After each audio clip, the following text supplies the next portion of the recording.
What's up and welcome to the Kind of Funny Gamescast. As always, I'm Tim Gettys, joined by the new face of video games, Blessing Adeoye. What's up, Tim? Nothing much, man. Doing good. I love your shirt. Thanks, man. Love your jacket. Where can people get that? Oh, man, that's a good question. I assume roosterteeth.com/store, but there might be a 25% chance that I'm wrong, but I think you can get it there. It is the Rooster Teeth store. It is weird that if you go to roosterteeth.com/store, it doesn't take you to the Rooster Teeth store. I never understood why they don't fix that. But yes, it is. Go find the Rooster Teeth store. You can get that shirt designed by the homie, James Davis. Yeah, no, he killed it. And it's the shirt for Black Heritage Month. And so he sent this over to me after we did some work with Rooster Teeth in February, and very happy with the shirt. It's a very cool design. I love it. It is super dope. And joining us again, of course, is the Nitro Rifle, Andy Cortez. Just adjusting my lights, Tim. I figured, baby blue not really used on this show. More like a teal, more like a green. So I'm trying to go purple, kind of. I like dancing. It's a dance. It's all a dance. It's a beautiful blue dance. Is your color. Such a beautiful dance. Just you're right. Yeah, dude. Baird, you're so right. And making one of his first appearances on the Gamescast. Very excited about this. The master of hype, Snowbike Mike. What up, Tim? Andy, I've embraced the blue. I'm just gonna rock blue all show long. So don't worry about it. You got blue one? Oh, I see. I got the blue for you. I mean, you're in Lake Tahoe. It's the Sapphire Blue Lakes. And by the way, this is not Mike's first appearance. His first appearance was when he talked a lot of shit about the DualSense. First appearance was Ori and the Blind Forest review. Comments not happy. That is true. Yeah. Back in the old studio. That's crazy. People weren't hot on those PlayStation comments. I still stand by them. Have you come around at all, Mike? No, I have not. How? Blessing. Let me just break it down for you. I don't want it to eat up too much of the show. He's doubling down. Grab a hold of this Xbox Elite controller. Oh, Tim will tell you too.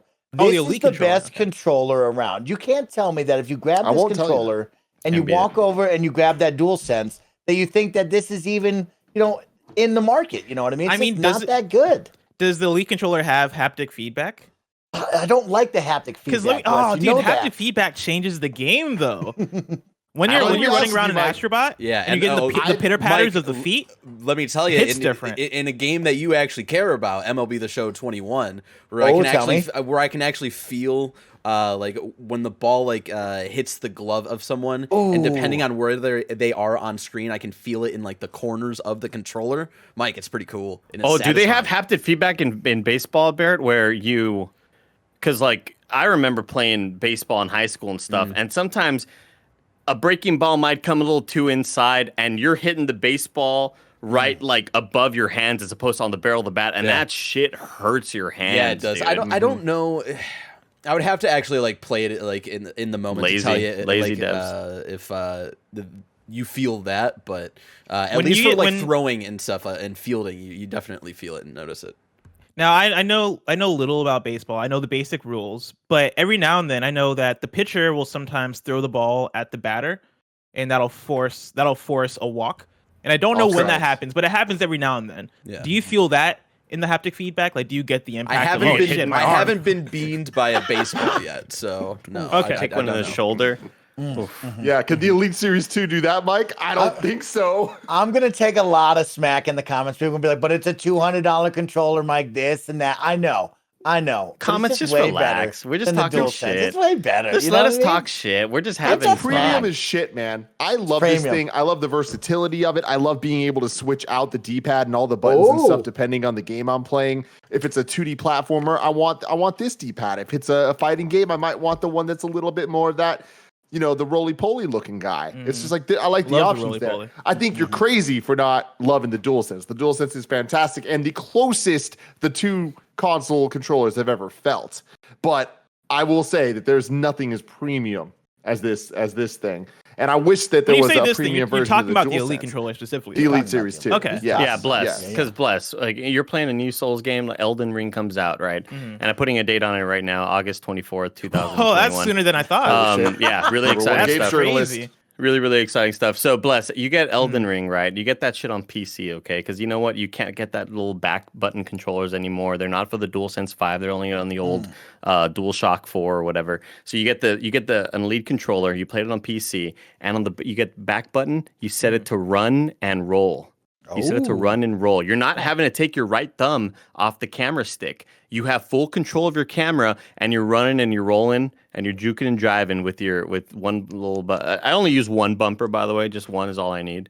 And you're set for life, dude. You're set. That does sound nice. And I would use that if I was going to play it on PC, but I am going to play it on PlayStation 5 when it comes out.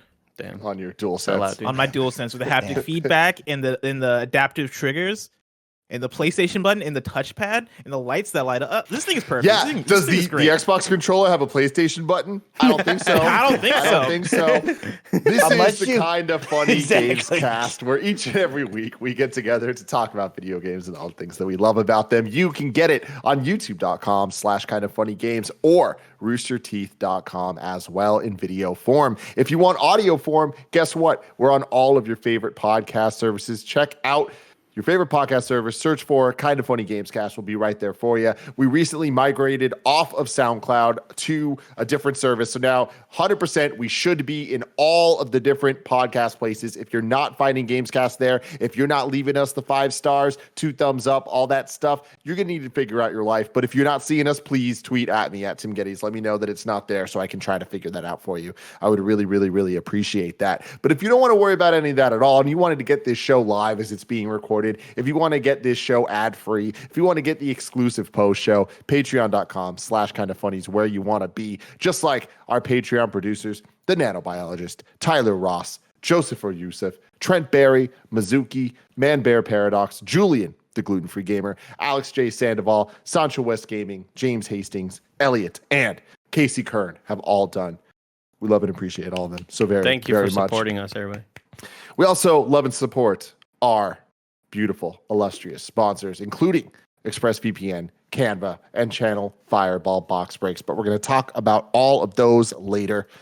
Once again, I want to start off fresh with the topic of this show for us to get into, because I think that we got a good one today, boys. Good one today. Game Informer has a website you can go to called GameInformer.com/2021. All right. If you go there, it's just an up-to-date list of release dates for video games coming to all different consoles, all that stuff. And as far as I can tell, it has everything as up to date as humanly possible. Dang, what I want to do today, Cobra Kai in January, huh? I go to this page every single week for PS I Love You, because this is one of the sources I go to gather all the new releases of the week for PlayStation. Every now and then they miss out on certain things, and I think a lot of times things come out of left field, and so once you get to a week, there will be certain things that maybe got announced the week before. But to their best effort, they do keep this thing updated, and it is an amazing list. So my thing is, if there's games that aren't here that we know are supposed to be here, let's bring it to our attention. Let's try to look for them. Let's figure that out from there. But just letting the audience know, this is the list that we're working on as we're going through these games. So what I want to do with this beautiful group of men right here is to go through game by game. And I want us to figure out how excited, how hyped we are for all of these different games. Now, the rules that I came up with are simple. And let me know if you're not liking these. We're going to each answer 2 different questions about these games. Question 1 is ranking from 1 to 4 on how excited we are for these. 1 is not interested. 2 is gonna try. 3 is gonna beat. And 4 is hyped. Do we understand all that? We don't need to use the numbers. You can say the numbers, you can say the words, whatever you want. But the rankings go not interested, gonna try, gonna beat, hyped. And then the second question is it going to release this year? Now, we only need to talk about that if we don't think it's going to make it. But in the year of our Lord, 2021, there's probably going to be a lot of video game delays. Am I right? You never know. Yeah, you never know, Tim. You just never know. That's just the laws of nature. Mm-hmm. So I want to start this off today, which is 4/20 as we record this, to try to see where we are at on this. MLB The Show 2021 comes out today. I want to know what you guys' hype levels are, even though I know some of us have already been playing it. I'm at the not gonna try. Yeah, I'm also not gonna try. Like, I've never been the person to keep. Well, actually, you know what? I'm gonna roll that back a bit. I might try it out maybe once or twice since it's on Xbox Game Pass. Game Pass, baby. Yeah, we were having this conversation a couple days ago. When I say a couple days ago, I mean literally yesterday on PS Love You. That like I'm not a baseball person, right? I'm not the type of person to follow the releases for MLB The Show specifically week to week, or not week to week, year to year. I played the last baseball game I played outside of like the arcade baseball games or Wii Sports or some shit was probably an MLB game that came out in like 2002 on the PS2. And I've never really had the explicit desire to check out an MLB The Show, but it coming to Game Pass presents this ease of, oh, I can just try it out if I really wanted to, and I have friends that are playing it right now. And so if I wanted to play a game with Barrett or Snowbike Mike or somebody, it's the easiest downloading it and trying it out. Boom, it's so right I might be number 2 on there. I'm number 3 on the list. I'm gonna beat it. Oh yeah. Okay. Yeah, I'm gonna beat Major League Baseball. I've heard that the final boss is like the big cat Andres Galarraga, Mike. I love the big cat. El Gato Grande. Yeah, I don't know. Like, I know the difficulty really ramps up there. No, for real though, I'm gonna try it out. I love playing games with Mike and the Squid Squad. I definitely want to get in there.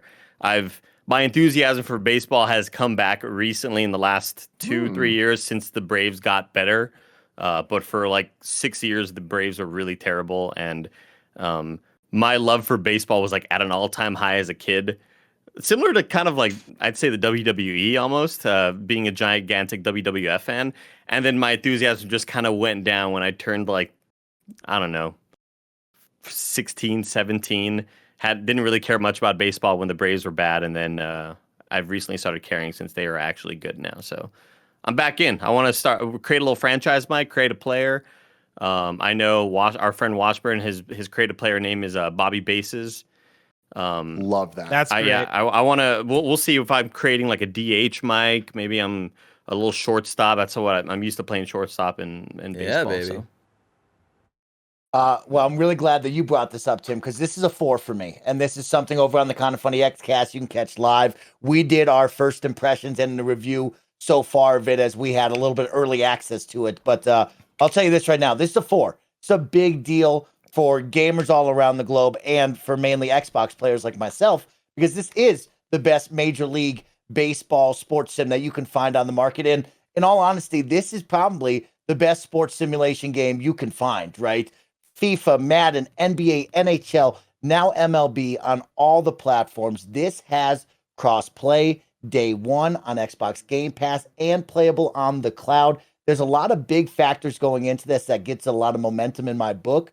But for me, it's like, here comes baseball again for us over on the Xbox side. We just put up with years of RBI baseball and Super Mega Baseball. And if you don't know those games, trust me, they suck. Okay, plain and simple. And so to have this on our side right now is a big deal. And I've played about 12 hours right now so far, and I am thinking about it. I'm daydreaming about it. And we've had the conversation on the Kinda Funny Xcast of like, the MLB's job with this game was to get people interested in baseball again. Baseball is America's pastime, now kind of getting passed up by the NBA and by football, of course. But their goal is to try to get people back into it. And I have to say, after spending so much time with this game, I've actually sat down and watched 4 Major League Baseball games over the course of the week, and it's mind-blowing. It's like wild. We're like, I sat down and I wanted to watch. I was engaged with the game. I was excited about it, and it's doing its job.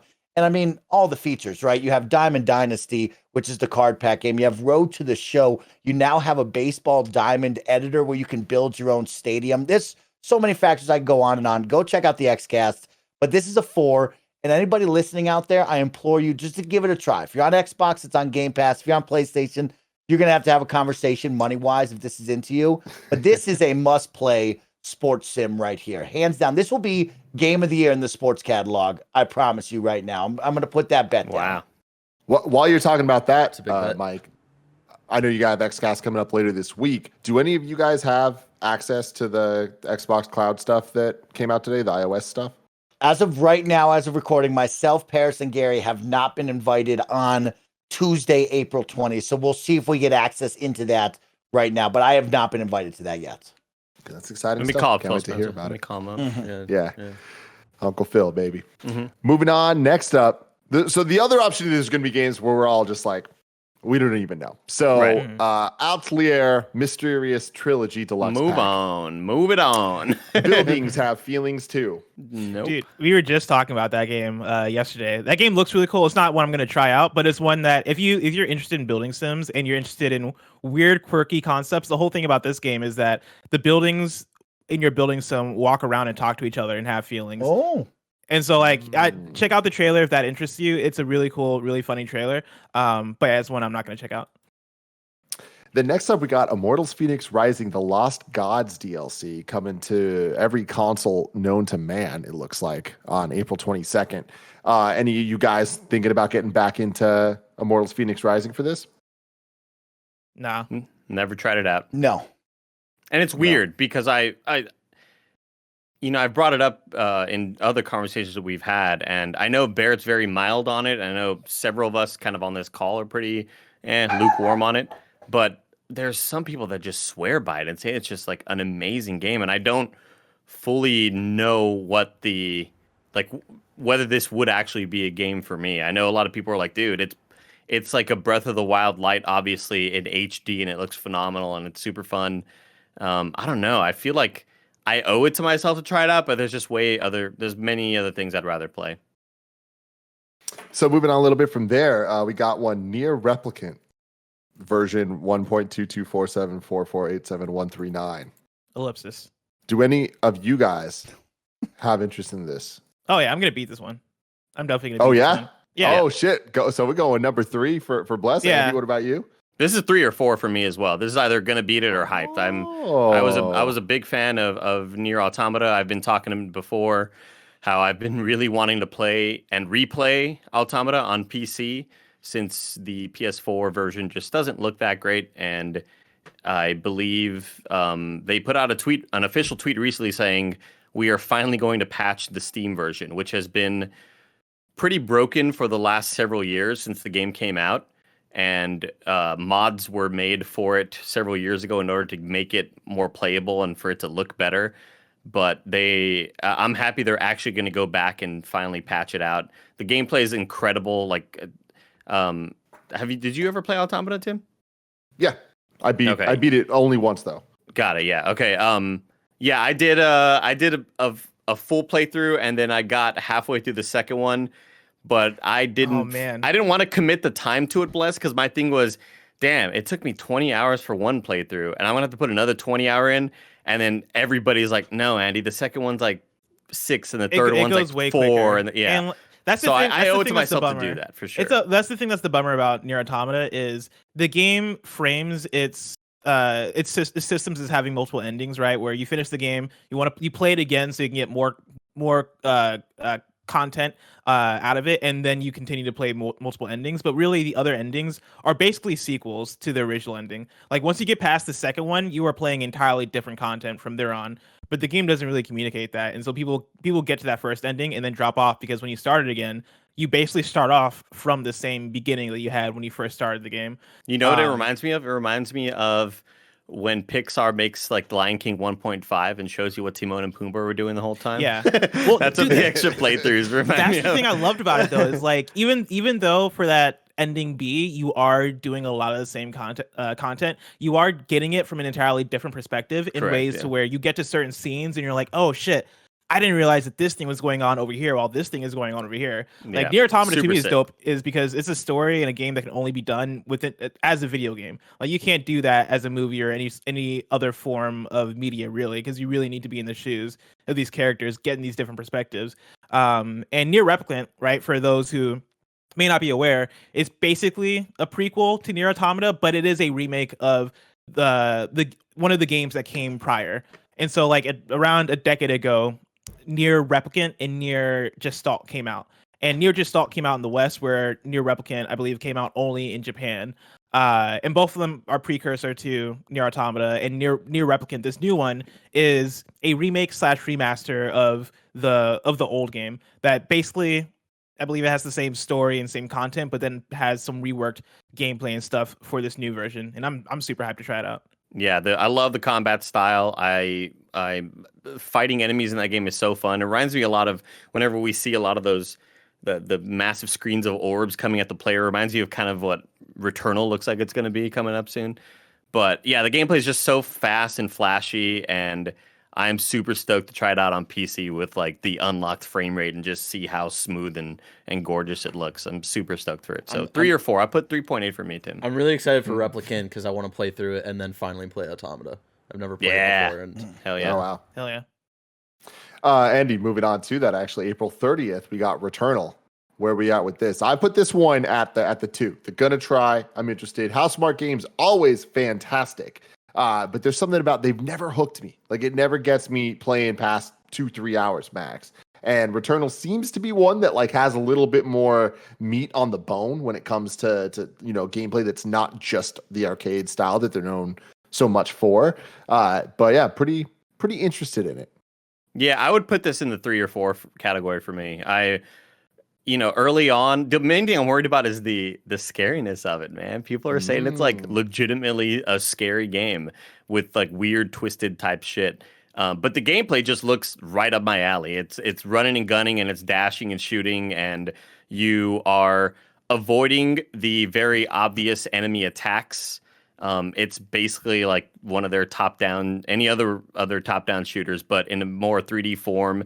And it's supposed to be, their sort of next-gen offering. Visually, the lighting looks fucking phenomenal. And yeah, I think the gameplay looks absolutely just a blast. I can't wait to try it out. Dash and parry. Yeah, dude, dash and parry, dog.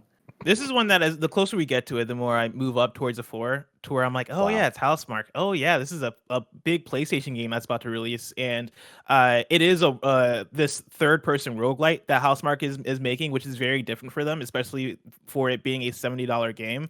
And for me, that comes with certain expectations, and whether or not they hit it being hey, this is a $70 full experience, or whether or not it's just an amazing Housemarque game. I think either way, if either of those are the case, I'm still going to be happy with it. And yeah, from what we've seen from the trailers, the gameplay looks fun. I'm totally down with that bullet hell style because, like Andy said, that is kind of reminiscent of Nier Automata, and that's one of the things I loved most about Nier Automata was the bullet hell gameplay whenever that stuff would come up. And so if that's present in Returnal, and if that's mainly all the gameplay Returnal, then I'm totally down for that.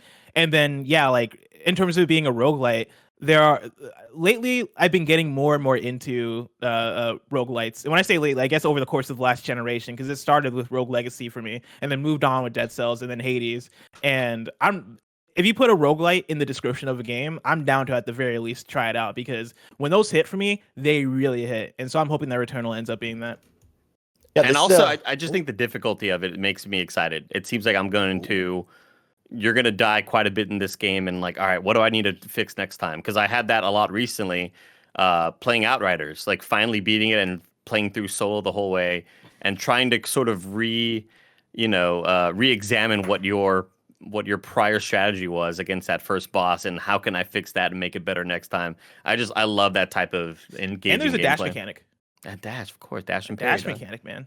All right, go ahead, Mike. Where you at? I'm at a 2.5 for me. I'm really excited. This is something that gets me eager to go turn on the PlayStation, right? And I love the look. I love Housemarque and the name behind it, right? And Andy and Blessing have done so well of talking about the gameplay, and that's what gets me super excited. That's why I'm at a 2.5 is if this gameplay does hook me, I think where we are right now with the game releases and what's around it, this is the type of thing that I need right now. I want that single player game. I want something that challenges me, that captures my attention. And so I think Returnal could do that for me. So I'll give it a 2 for sure. 2.5 possibly to 3. If it captures me, I could return to the PS5, which I'm excited about. I'm right there with you, actually. I would say 2.5, where it's just like, I'm not sure I'm going to beat it, but I know I'm going to try it, but I'm expecting to like it. So that would push me closer to that 3. Moving on from here, we got new Pokemon Snap coming out on April 30th. Blessing, where you at? God, that's so soon. I might be at a 1 for this one. Like, I love Pokemon, and I love N64 games, and so I should have loved Pokemon Snap back in the day. But that was one that I played at a friend's house, and I was like, all right, I get it. I'm gonna go back home and play Pokemon Stadium like an adult. And so this one doesn't necessarily capture me, but I'm excited. This one is one where I'm more excited for other people to play it than I am to actually try it out myself. This is a 4 for me. Oh. I'm really excited. I'll jump in. This is my childhood right here, right? Like Blessing brought up Pokemon Stadium and Pokemon Snap were like two big games for me on the N64 that were really important to me in my childhood. And right now I'm going through the Pokemon craze just like the whole entire planet Earth is, right? I'm getting Pokemon cards. I'm opening them up. I want more Pokemon content in my life.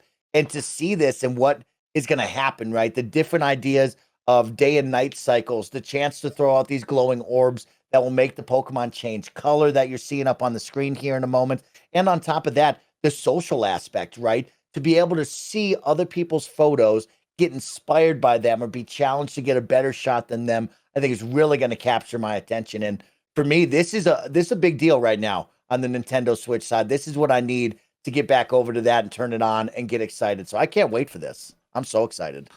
Dude, yeah. I mean, this is a 4. Social media is going to be popping the hell off with this, dude. Especially because it is a new game and we are discovering stuff all at the same time.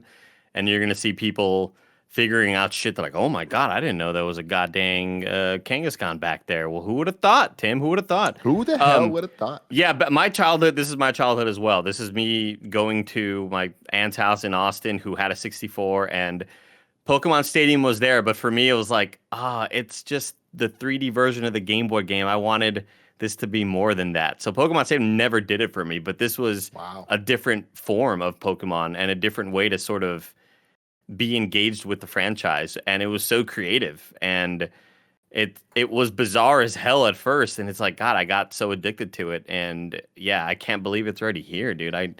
I would have just assumed this was way later in the year. I don't know why. I'm with you guys in the sense that this is definitely my childhood. All Pokemon games were, but Pokemon Snap was key because they had at Blockbusters, you can take your game cartridge and plug it into this machine and then print out the pictures you took of Pokemon and make them stickers. And that was like the coolest thing. And it felt so kind of like immersive and like such a look at these pictures I took of this freaking Psyduck or whatever. And it just was like, such a unique game of like kind of taking a Disneyland ride idea of you're in this car, you're just kind of going, but you're just enjoying the places around you and taking pictures. And Andy, I think you really hit something key here, which is it was that thing of like, I heard you can get a picture of Mew. I heard if you do this, Pikachu comes out on a surfboard. Like getting that type of like playground conversation about the secrets of this game, of how to actually get the freaking Pokemon to turn around and look at you. Like that's going to be the fun. But my question is there a place for this game in 2021? And that's what I'm a little bit more worried about. The first game, when you really look at it critically, it's content light, and it is also not that fantastic of a video game itself. It's kind of slow. It's very clunky.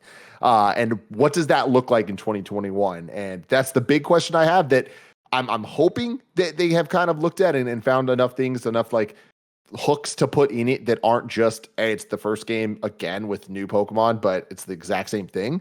And we see instances in the trailers of some gameplay mechanics, the glowing and all that stuff, where I'm like, all right, maybe something's here. But I'm going to put this at a 3 for me. Definitely going to beat it. But I can't say I'm necessarily hyped out of my mind, because the first game, while nostalgic for me, not necessarily the best game ever. The more you guys talk, the more I'm like, man, I might actually be closer to a 2, actually. Because I know the social aspect is a good thing to point out. People are going to be talking about this thing on Twitter. Just admit it, Bless. You want to play this fucking game.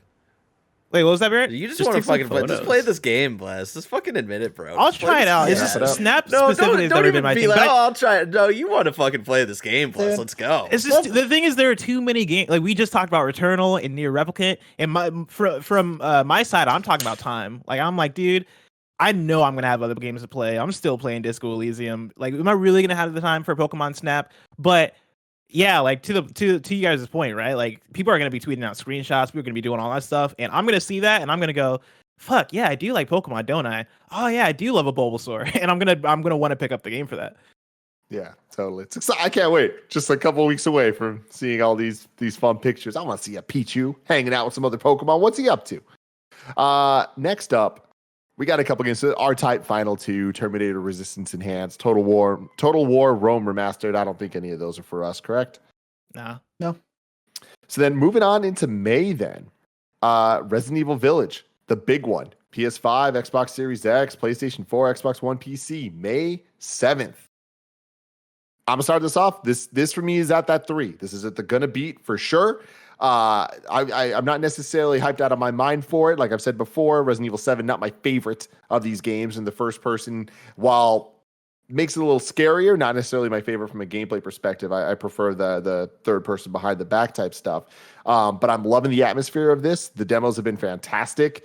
Love all the tall lady stuff and like what we're looking at here of like the hordes kind of jumping around quickly coming at you. Seems different enough from everything we've had before in Resident Evil that I'm like, man, they definitely are putting a lot of care into this. And at the end of the day, I'm going to play anything made in the RE engine because it is so beautiful and just such a joy to look at. Third person, first person, doesn't even matter. This is a 4 for me. This is like a get hype moment, because it's on my birthday, but also like you'll notice I'm saying 4s a lot. Look at what's around this, right? There's not much going on. Depending on like if you're blessing, right, you have a couple of selections there, but we are pretty quiet early into the year. And right now, another Resident Evil game is killer at this time. And I'm actually opposite of you, Tim. I like the first person ones, right? I was a big fan of Resident Evil 7, of that first person action adventure type vibe that they were going with. And I'm excited as can be about this. I can't wait for it to drop and play through this and try it again. Like this is what I need. A little spook fest on my birthday is going to be a big deal here. Yeah, for me, within the last month, I've probably gone from probably a 1 to a 2.5, where trying out Resident Evil 7 and kind of getting more of an understanding of what exactly that game is and how fun it actually is to play makes me excited to, one, play through the rest of that game, but then also eventually come around to Resident Evil Village. Like, it's not one that I necessarily plan to beat by launch. Like, I'm not that hyped for it, but I am. It's one that I know that, like, I'm sure it's going to come out and have good reviews and have people get super excited about it and play it and all that stuff. And somewhere after that, I think after I get done with Resident Evil 7, I'll want to make my way towards it because, again, like I'm enjoying this game so much, 7, that I could see myself wanting more of that hit. This is at minimum a number 2 for me because we promised that we would play it on twitch.tv/kindoffunnygames.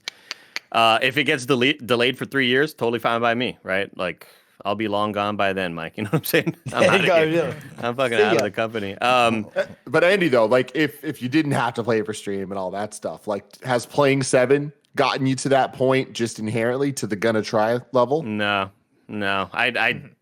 I don't enjoy having the feeling of fear and anxiety and horror. Like I don't. There were several moments during our playthrough, which you can find right now on youtube.com/kindoffunnyplays, where me and Bless is playing through it and we're all watching along. Several moments of like, yeah, you like this stuff. Like this is something you all enjoy doing, is feeling fucking horrible and awful. And I just don't get the feeling of thrill of like, oh, that scared the shit out of me. Hell yeah. To me, it's like, this fucking sucks, dude. I feel like shit. But I mean, we had a lot of fun with it. I think it's definitely a lot more fun in the way that we're doing it, as opposed to if I were to fire it up here in my room alone. Like I would get to a safe room and be like, all right, I'm fucking. We had that moment several times playing Resident Evil 7 where we would like Bless would do something incredibly stressful. We would hit a safe room and I'd be like, this is where I would put the game down. Like if I was just playing alone, like, all right, that was stressful. That was a lot. Like we made it to the room. I want to vomit. Let's just put this game down for a bit and we'll come back later. Now that gives me ideas of like sneaking into Andy's room and like just leaving Lulu in there for him to turn Bless, around. or Barrett, I locked the door when Kevin was telling me to turn off the lights. But yeah, look, in all honesty, I totally see why everybody's so, jazzed about this game. It's beautiful. It's designed really well. The tall lady. If you care, tall lady, her daughter's like, I'm into the daughters. Like, what up? Yeah, good Lord. I totally understand the hype for it. It is obviously a fucking good ass game, and 7 is a good ass game as well. It's just not for me, man. It's just not for me. On top of that, the first real major release this year coming, especially multi-platform that we're talking about, right? Like, correct me if I'm wrong there, but like this is a big deal. You're right. Yeah, big deal. So this is Hitman very 3 big. exists.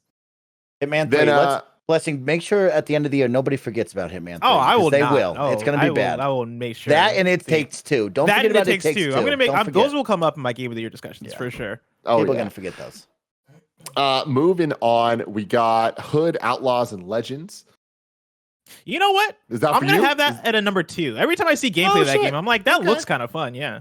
Yeah, I don't know if there's a beat per se because it's a PvP versus PvE type situation. It's going to be two teams taking on a heist, and they must break into different castle settings. They got to steal a key, then get the treasure and get out of there. So I don't know if it's a 3 for me, but it's definitely a 2, as many of you guys and all the listeners know. It's like, I'm big into multiplayer games, and I'm always looking for that next game me and my friends can explore, try together, and have fun with for a weekend or 2 or maybe more. And Hood is landing on a good spot where, like, we're getting burnt out on all the multiplayer games we have right now, and we're on the search for the next big thing, the next thing that could hold us off. And Hood is going to land right in that time where I need it the most to get my friends playing something new. And it's kind of exciting, kind of different, right? Medieval, dark medieval fantasy where there's 4 different classes. It's 4v4, 2 teams sneaking into a castle. Like, I like the heist idea of this. And, you know, if you've played Hunt Showdown, I think you're going to be into this, and vice versa. Like, if you haven't played Hunt and you've been interested in it, now's the time to check this out when it comes out, because this will be fun. But price tag will matter to me as well, Bless and Andy, of like, how much is this? Is this $40? Is it $60? Because it's tough for me to convince everybody to buy it if it's $60 plus and really have that conversation. When did we see this? We don't know. We saw this at Game Awards, was it? Game Awards, yeah. Was it Game Awards? Okay. Yeah, I knew it was at one of like it felt like this was at also one of the Summer Game Fest things when we had a billion streams over the course of last year. But this is one that I think could hit in maybe that Outriders-y, Predator, Hunting Grounds-y sort of like, hey, there's not much else to play right for now. A week and a half. Yeah. And so we can play this for like a couple days, play this for a couple streams and have fun with it. I think it's definitely going to be that type of game for us. The other thing, like the one thing that's coming out around it is going to be Resident Evil 8 or Resident Evil Village. But I think for the people that aren't going to be playing that, or the people that are like, cool, I want to play something that's multiplayer alongside this, I could easily see Hood, Outlaws, and Legends holding that down. I mean, it looks gorgeous. This looks like a next gen. Like, watching this trailer, the lighting and everything looks very much like, oh, this is kind of the lighting of this newer gen that we're all playing right now. It looks really damn good. Then next up, we got Assassin's Creed Valhalla: Wrath of the Druids DLC. Anyone interested in picking this up, Barrett included? Yeah, I'm interested. This is like a 2.5. For me, just because I really like Valhalla. Go watch Assassin's Creed in review to see where I would rank Assassin's Creed Valhalla amongst the other Assassin's Creed games. But yeah, I really enjoyed my time with Valhalla. I really like that gameplay. I've only picked it up like once or twice since I beat it back in like November or December. And I've been kind of like looking for an excuse to play it again. So I definitely want to at least like start this up and see if it pulls me back into that world. Next up, we got Monster Harvest Before We Leave. Are those familiar? Then we got the 2 Famicom Detective Club games, The Girl Who Stands Behind and The Missing Heir. Bless, I feel like if anyone, that would be you giving it a shot. That has Imran Khan and Jared Petty written all over. Oh, dude, Imran Khan has this on his Fantasy Critic for Gamescast. I don't know the last time you checked it, but he grabbed both of those. I love him. God bless him. Special okay, soul. Andy, here we go. Mass Effect Legendary Edition. Where are you at? Oh, one sec. Hold on. I don't think he's ever played this game. Have the before. helmet. Yes, baby. Yes. Oh, we're excited, baby. Oh my God, Tim! I can't wait. It's so loud in here when I talk. I can't even hear you all talking actually because the headphone came out. Okay, I can hear you all now. Oh man! So you are at a 4. Are you planning to play through all of them? Is there a chance at platinuming this or whatever on your system of choice there? No, not a platinum. How do I sound, by the way? So far, you sound good. You sounded good enough better for a dude in the helmet. Okay. Yeah. Yes, Okay. exactly. I mean, I won't be platinuming it or whatever, but I will absolutely be playing through all 3. You have to. Yeah. You have to. Yes. And it's How long does it take to play through all 3? I mean, if you do like really, really big runs of all of them, like not full completionist runs, but you know, enough where you're doing a lot of side quests, and the side quests are all very, very damn good, and you are getting great character development. I'd say all 3 would be about 90 hours. Because you're looking at around 30 probably per game is what I would say. And you could definitely do more if you wanted. But yeah, you kind of have to, man, because this this trilogy is the best gaming trilogy of all time, in my opinion. The way when people talk about decisions not mattering in games, like they matter here. If you kill somebody in part 1, they're not going to be in part 2. If you let somebody live in part 2, you'll see them in part 3. And if you kill them, you won't get that whole quest line that they have to offer, you know? So like this game is just so, I think, just so ahead of its time in how it was made. And I think it's just a masterpiece in character development, and every character feels so ridiculously fleshed out. And I'm excited about the gameplay updates to Mass Effect 1. I just could not be more excited about this and see it running at a really, really high resolution with good frame rates. And yeah, I'm so stoked to see how they reimagine a lot of it. Are you worried at all about it not living up to your memories of it? Specifically game 1? No, not at all. Not at all. I know for a fact that these games are so fucking good and so well written. And that's what a lot of it is. You know, I think, you know, mission gameplay can age badly. Gameplay in general can age badly, but like writing and good development, I think like it stands the test of time. And this game has that in spades. The trilogy has that in spades. Is there anything that you would I don't know how to best phrase this question, but like, is there any possibilities that these games as a remaster, right? Not just the games themselves and like your feelings towards the games, but as remasters might disappoint in some way, shape, or form? I mean, I think you'll probably get the whole Mass Effect 3 discourse once again. I think we'll probably see that. Everyone's favorite. But like you know, again, Mass Effect 3, I didn't love the ending, but goddamn and it's not that I even hated the ending. I just think it's all so fucking good throughout that like I, as a somewhat rational consumer, can be like, yeah, it's hard to fucking put an end cap on a franchise like this, but goddamn if Mass Effect 3 from start to end is like a masterpiece. I think they're all just you look at the Metacritics of all 3 and they're all like 93s and above. It's fucking wild. Yeah.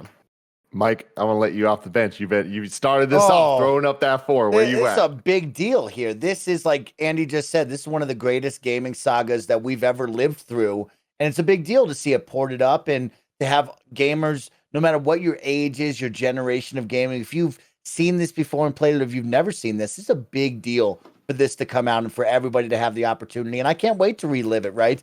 I was one of those crazy jabronis that played a lot of Mass Effect multiplayer. Like me and my buddies were playing a lot of Mass Effect multiplayer. Good, bad, ugly, whatever you thought. So did I. You know I'm a weirdo if I was playing that. So I'm pretty excited to play these again, especially because I remember one I watched college freshman year. I watched the kid play through it in the dorm.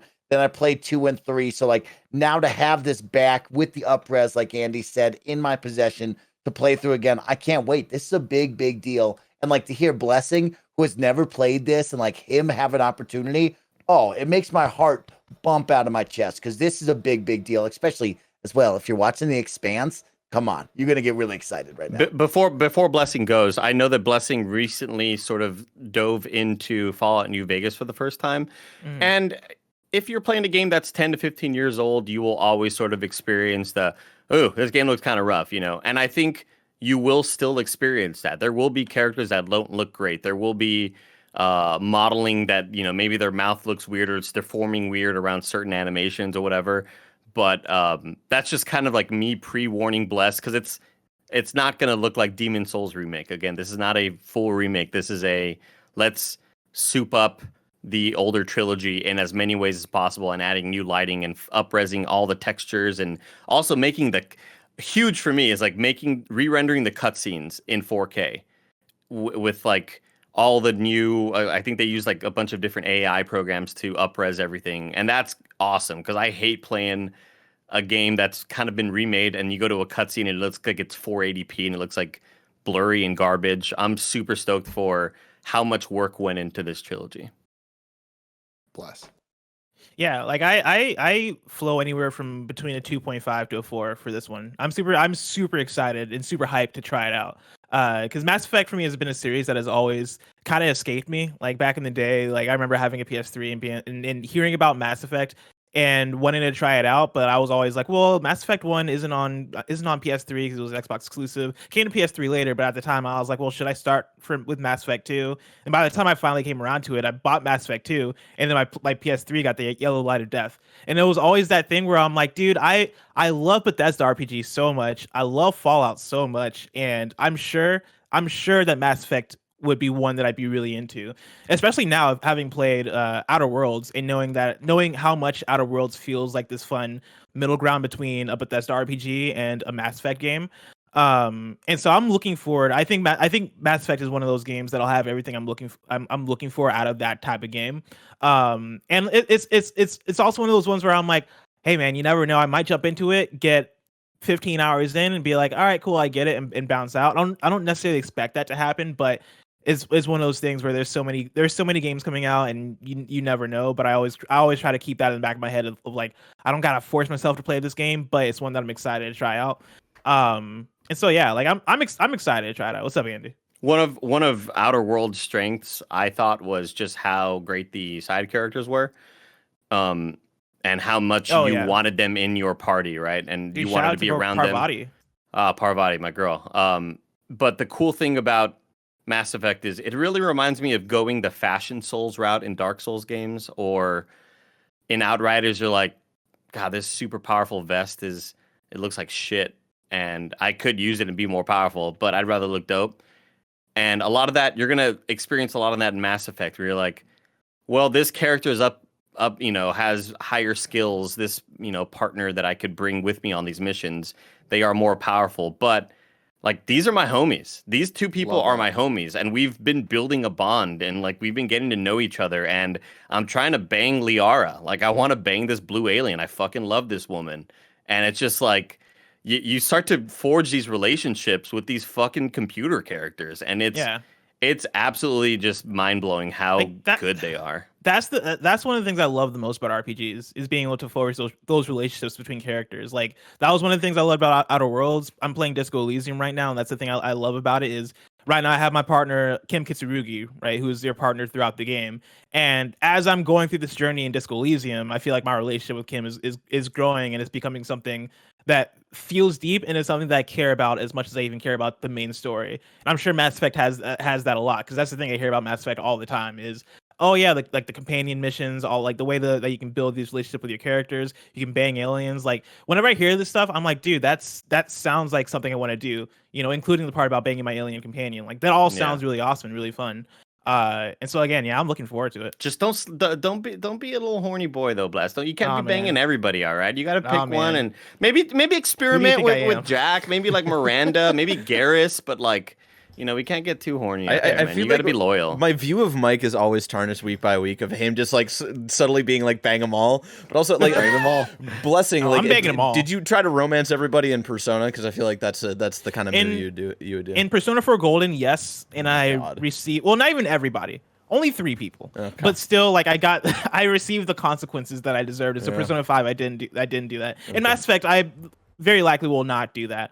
But the one thing that makes me nervous about my playthrough of Mass Effect is how long it is, because it is all 3 games, and it is that thing again of like time is limited, and it took me for Persona 5 Royal, it took me like 5 months to get through it, because I was playing it in bits and pieces until I got to like August, and I was like, all right, I'm just gonna marathon this thing through. Mass Effect gives me that worry a bit, but it could also be that thing where I just play Mass Effect 1 to start off, and then take a long break, and then come back to 2. Like, having Legendary Edition, I think, gives that nice option where I can just play it throughout the course of, let's say, the next year or next couple years, and take it slow and have fun with it that way. Before we keep going, let me tell you about our sponsors. Sounds good. This episode is brought to you by ExpressVPN. A few decades ago, private citizens used to be largely that, private. What's changed? The internet. Think about everything you've browsed, searched for, watched, or tweeted. That is scary. I'm not going to do that. Now imagine all of the data being crawled through, collected, and aggregated by third parties into a permanent public record, your record. Having your private life exposed for others to see was once something only celebrities worried about, but in an era where everyone is online, everyone is a public figure, keep your data private. And when you go online, you should turn to ExpressVPN, just like I've been doing because I take this stuff very seriously. Did you know there are hundreds of data brokers out there whose sole business is to buy and sell your data? The worst part is they don't have to tell you who they're selling it to or even get your consent. One of those data points is your IP address. Data harvesters use your IP to uniquely identify you and your location, but with ExpressVPN, your connection gets rerouted through an encrypted server and your IP address is masked. Every time you turn ExpressVPN on, it's just given a random IP address shared by other ExpressVPN customers. That makes it more difficult for third parties to identify you and harvest your data. That's some scary stuff. So if, like me, you believe that your data is your business, secure yourself with the #1 rated VPN on the market. Visit expressvpn.com/kindafunny and get 3 months free. That's expressvpn.com/kindafunny, expressvpn.com/kindafunny to learn more. Next up, I want to give a shout out to Canva. Canva Pro is the easy-to-use design platform that has everything you need to design like a pro. Whether you're a professional designer or just getting started, Canva Pro can help boost you and your team's productivity and creativity. It's a quick, easy, and affordable way to design whatever you need. No matter what you're creating and sharing, Canva Pro has everything you need in one place, including a collection of over 75 million premium photos, videos, audios, and graphics. Plus, Canva Pro comes with time-saving tools that simplify and speed up the creative process. You get all this and more in just one Canva Pro subscription. Canva is awesome. Oh my God. The amount of times that I've been trying to work on some graphic or some design or any of these creative things, you go to Canva and they just have awesome templates, awesome ways to help you just do what you're trying to get done. It takes the thinking out of the design, which sometimes is the hardest part, but it needs to happen in order for what you need to get done. So you should check out Canva Pro if you've ever been there working on logos, working on album art, working on thumbnails, working on anything content related. You should be checking out Canva Pro because they have so many cool things there. There's no idea too big or too small for Canva Pro. You can design like a pro with Canva Pro. Right now, you can get a free 45-day extended trial when you use the promo code KF Games. Just go to canva.me/KF Games. That's canva.me/KF Games. Canva.com/KF Games for your free 45-day extended trial. Check it out. It's very, very cool. I swear.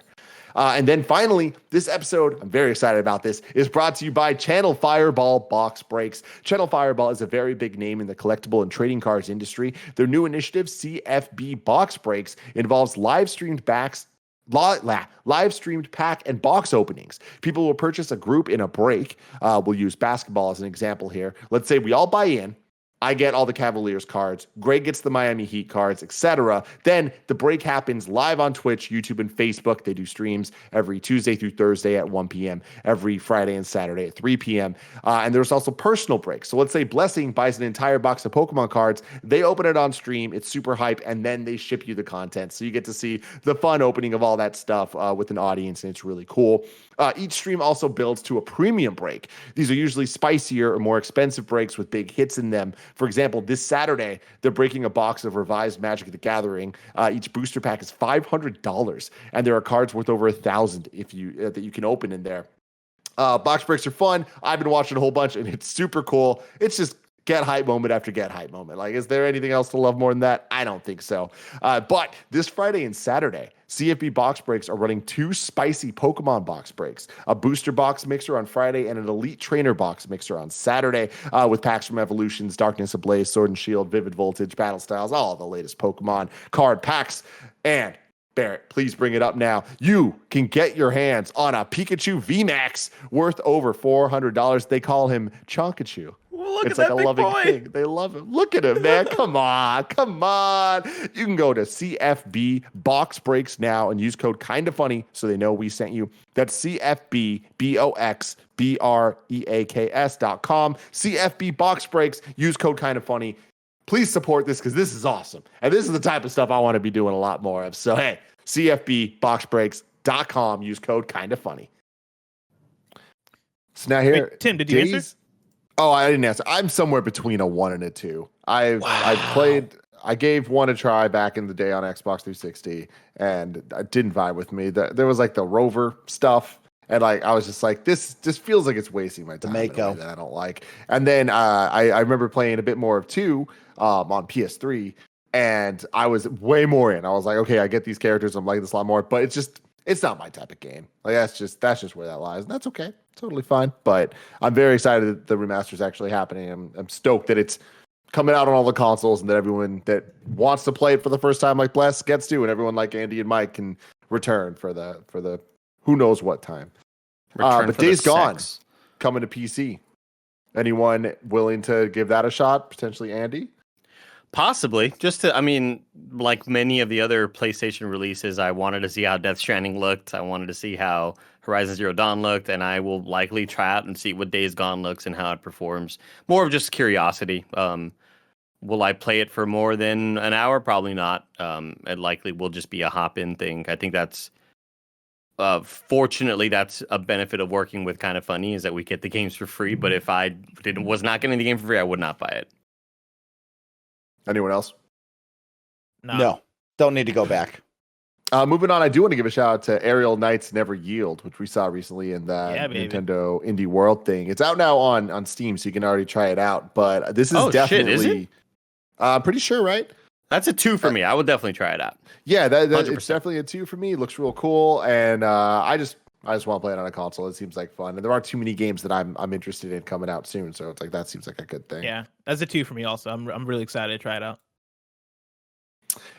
Moving on, we got some other things. We got Rune Factory 5, Knockout City. What's up with that, Mike? Go for it. Oh, Knockout City is going to be a really good multiplayer game. It's just going to be a good one. It's family friendly. It's dodgeball. It's 3v3 or 4v4 dodgeball. Quick, easy action. Something to take a break with your friends on. I have seen it behind closed doors. It's now had about 3 different betas the public could take place on. And I will say, all of my friends have really enjoyed this. It's going to have full crossplay day 1.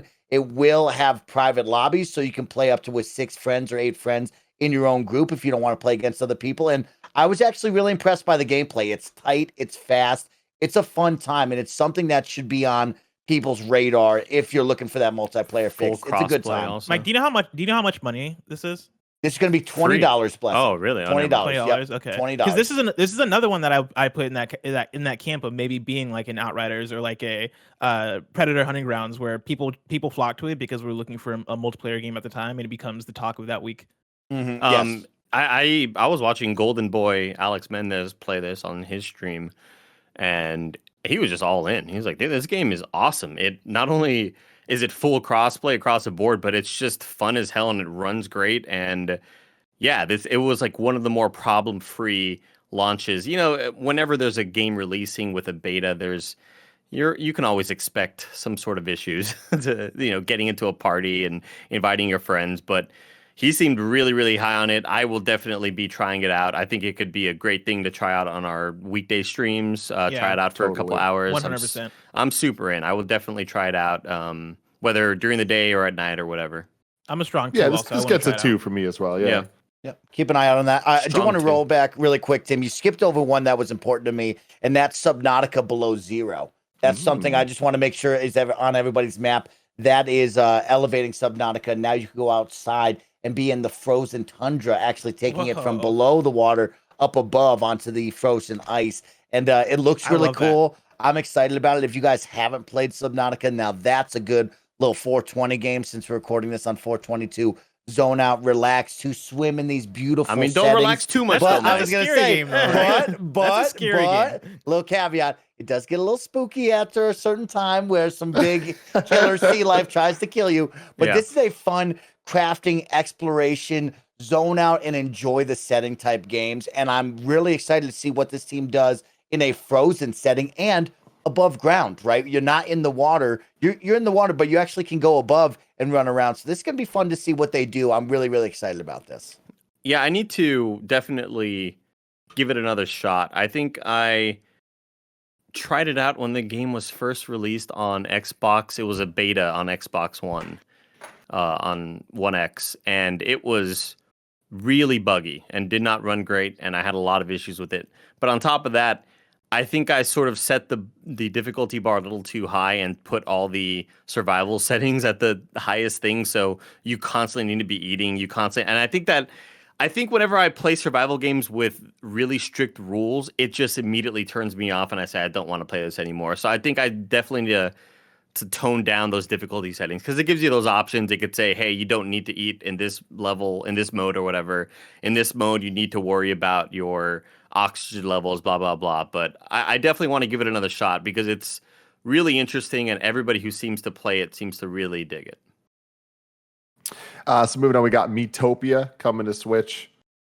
Anyone interested in that? Bring out Miitomo. What about Biomutant? Finally coming to PS4. Finally, man. Is this real? May 25th. Is it real? For real? That's for what real? it's saying, man. That's what it's saying. Oh, let's May go. 25th. This is like one of those games where I'd bust out the 5 of like, I don't believe that. You know what I mean? It's just like, I played this back in E3 2019. We were hyped about this for years. Like, it almost doesn't feel real now. But from what I played, I'm really, really excited about this.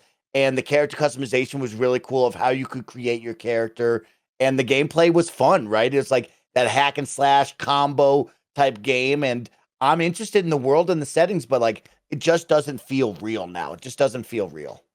I'm giving it a 2, and just looking at it here, it looks like it got this release date at the end of January, so that's a good sign. And beyond that, March 25th, it got a new trailer that had this date at the end of it. So, seeming like okay. They were really silent about this game for ever. Like I remember when they announced this at Gamescom. I was working that Gamescom back in like I think that was 2018.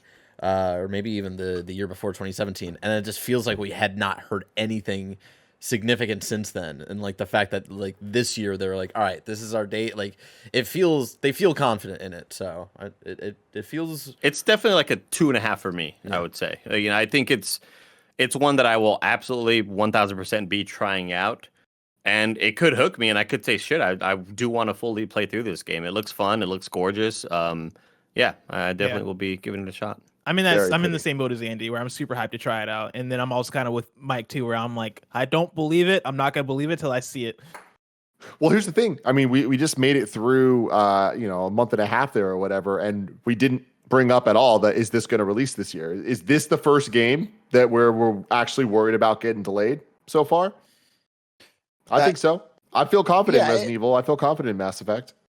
Oh yeah, when we look at everything behind us, this is it feels like that fabled game. It just doesn't feel real. And now that you put a date next to it, it's like, oh man, I guess this was off my radar for so long. I didn't even think it was coming out this year, let alone in May. So that's Last Guardian's coming out. Shit. Yeah. Okay. That's where I'm at too. Where I think it's gonna hit the date, but it just doesn't feel right when you put a date on this one. It's been around for so long. I could see it getting delayed again. I don't think it gets delayed out of this year though. I think it's still 2021. I agree. So then moving on to close out May here. Anyone interested in Shin Megami Tensei 3 remaster? Purely just because it's coming to Switch and I'm in the middle of my Persona bullshit right now. I'm back on my bullshit. So Persona is like an offshoot of Shin Megami Tensei, and 5 seems to be maybe around the corner, new release on Switch. So I want to just like have that experience on Switch, like on the go. I think that'll be fun. We'll see like how that like holds up in the remaster though, and see if it sticks with me.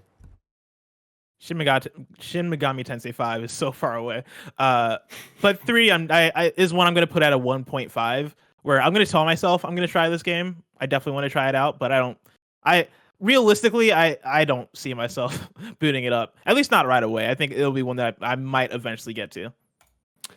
Now this is a weird one that I think maybe Mike might be into. Earth Defense Force World Brothers coming to PS4, Switch, and PC on May 27th. I'm happy you brought that one up because I've actually grown into playing a fair amount of EDF and really enjoyed killing the big bugs and kind of like, what was that old school Space Troopers or what was that one? Gemini.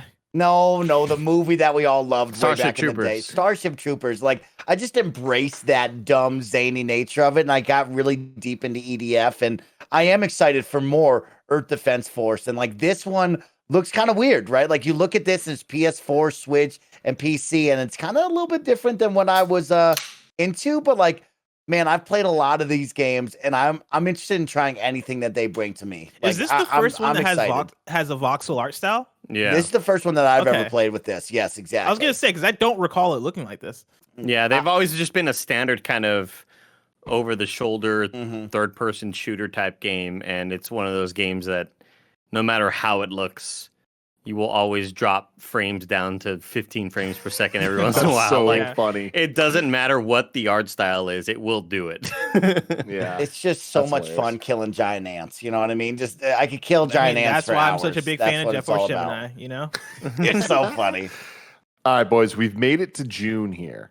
So there's a ton of these that just going down. I don't think that we're going to be interested. I'm going to rattle them off, and you guys stop me if anybody is interested here.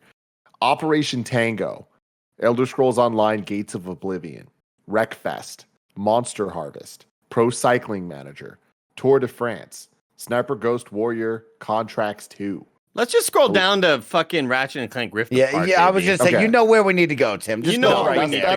No, boys. No, hold on. There's one before that. Yeah. Before Get out of here. Final Fantasy VII Remake, Intergrade. Let's go. I didn't see that.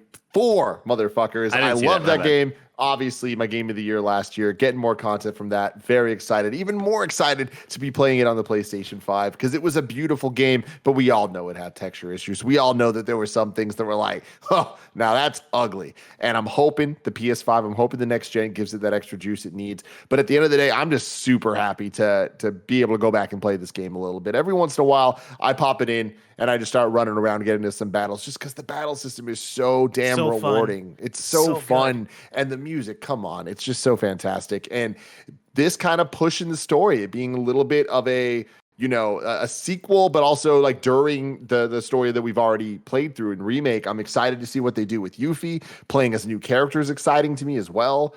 Yeah, obviously I am all in on this and cannot wait for it. It is my first pure 4 of the year that I'm looking forward to.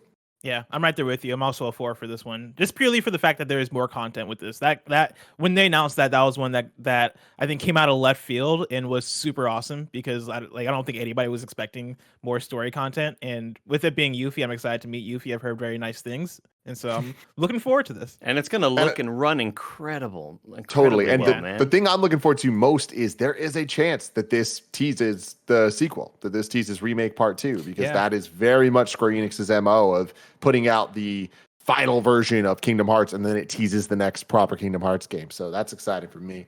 Andy, where you at? Yeah, it's interesting. With any other DLC, with, you know, usually if there's a big franchise and they put out DLC, I'm about 50-50 on whether I'll try it out. But this one, I definitely am going to play and beat it. This is a 3 for me. I loved Final Fantasy VII. Again, it was my first sort of exposure to the franchise in a real way, as opposed to just watching a cousin play it on a PS1, you know? I'm stoked for this. It's so much fun to play. Gameplay wise, it's unbelievably just smooth and fun as hell. And I'm stoked to see it running on PS5 hardware with all of the nice little bells and whistles, the visual touches. It's crazy to me because I'm sit here as like the Xbox guy and say like, when is it coming to Xbox? Final Fantasy VII Remake, like, right? Like similar to Andy, I'd never been into this series and I tried it on PS4 and had so much fun with how beautiful it was. I enjoyed the combat system, but slowly moved away from it because that's just not the console that I usually play on. And I grew past it and never played it again. And it's like, when am I over on this side going to get this game? Right? Like we've gone a full year now, not even talking about it. And people were like, oh, the contract's almost up. It's almost time. And like, then it just went dead silent. And it's like, where are we at right now? Because I'm on the opposite side of like, that does get me excited watching the trailer and reminiscing about what I did play for that little piece of Final Fantasy VII Remake. But then I'm like, well, it's not on the console that I really enjoy. And I miss that. And I want that. And it's like, I guess I'm just going to stare off into space and hope for it one day. It's interesting, man, because you're right. It is somehow, it's been over a year since Final Fantasy VII Remake has come out. And that was, as far as we know, when the deal was up. So we'll see. And I'm surprised that they're coming out with this new version of the remake and it's not multi-console, but hopefully it won't take too long. Next up, Ninja Gaiden Master Collection coming to PlayStation 4, Xbox One, Switch, and PC June 10th. I'm definitely giving this the 2.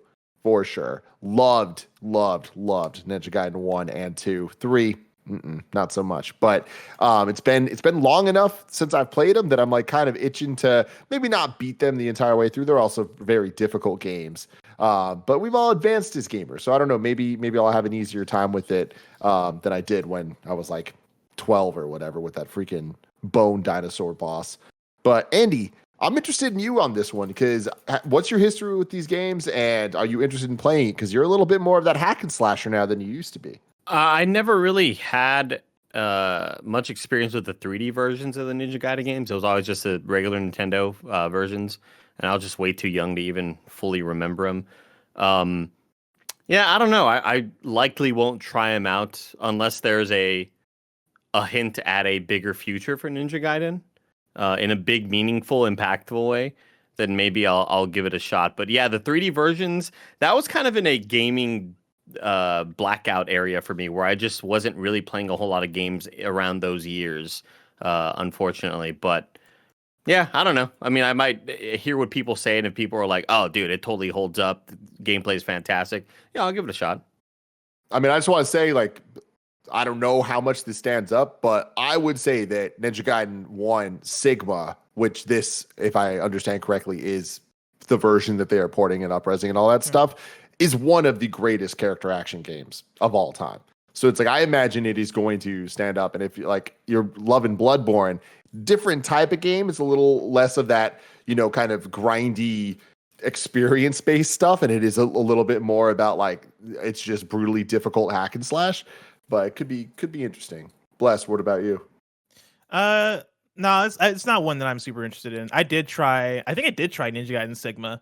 And for whatever reason, I could not get into it. It might have been difficult for me at the time. I mean, for the literal difficulty of the game. But it's not one that necessarily speaks to me right now. I'm kind of with Andy too, where if there was like a hint toward a bigger, like a revival or a big new entry into the Ninja Gaiden series, that I might feel more inclined to want to give it a go. But as of now, I don't really have that much interest in it. Mr. Xbox, what do you have to say? You know what, Tim? It's surprising. This series I have never played. I've seen one of my friends play it back in the day, but I've actually never tried it myself. And, the things that you're saying out there get me excited to maybe give that a try and jump into it. But it is a big, giant black hole that I have of like, I've never tried that, never even looked into it. So it's a maybe for me. That's a maybe. It would have to be one where like we get into it and see what people are talking about, see what the conversation's like, for sure. Moving on from there, June 11th, big day. We got Guilty Gear Strive coming out, PS5, man. PS4, and PC. Bless, what's up? I'm like at a 3.5 for this one. I am gonna play the hell out of it. Arc System Works, they're just incredible with the work they do.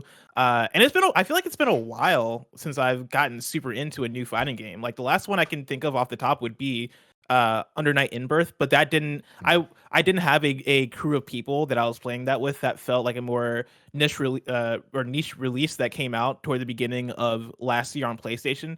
And then before that, it probably would have been Dragon Ball FighterZ, which was the one that felt like this fun group experience of everybody playing Dragon Ball FighterZ and getting super into it. And I think Guilty Gear Strive's release is probably going to be more along the lines of that. It's not going to have like the Dragon Ball fan base, come out and show up for it. But for folks who are into fighting games, folks who are into Guilty Gear, and folks who are into Arc System Works, like this is a big one. And I played the beta last year.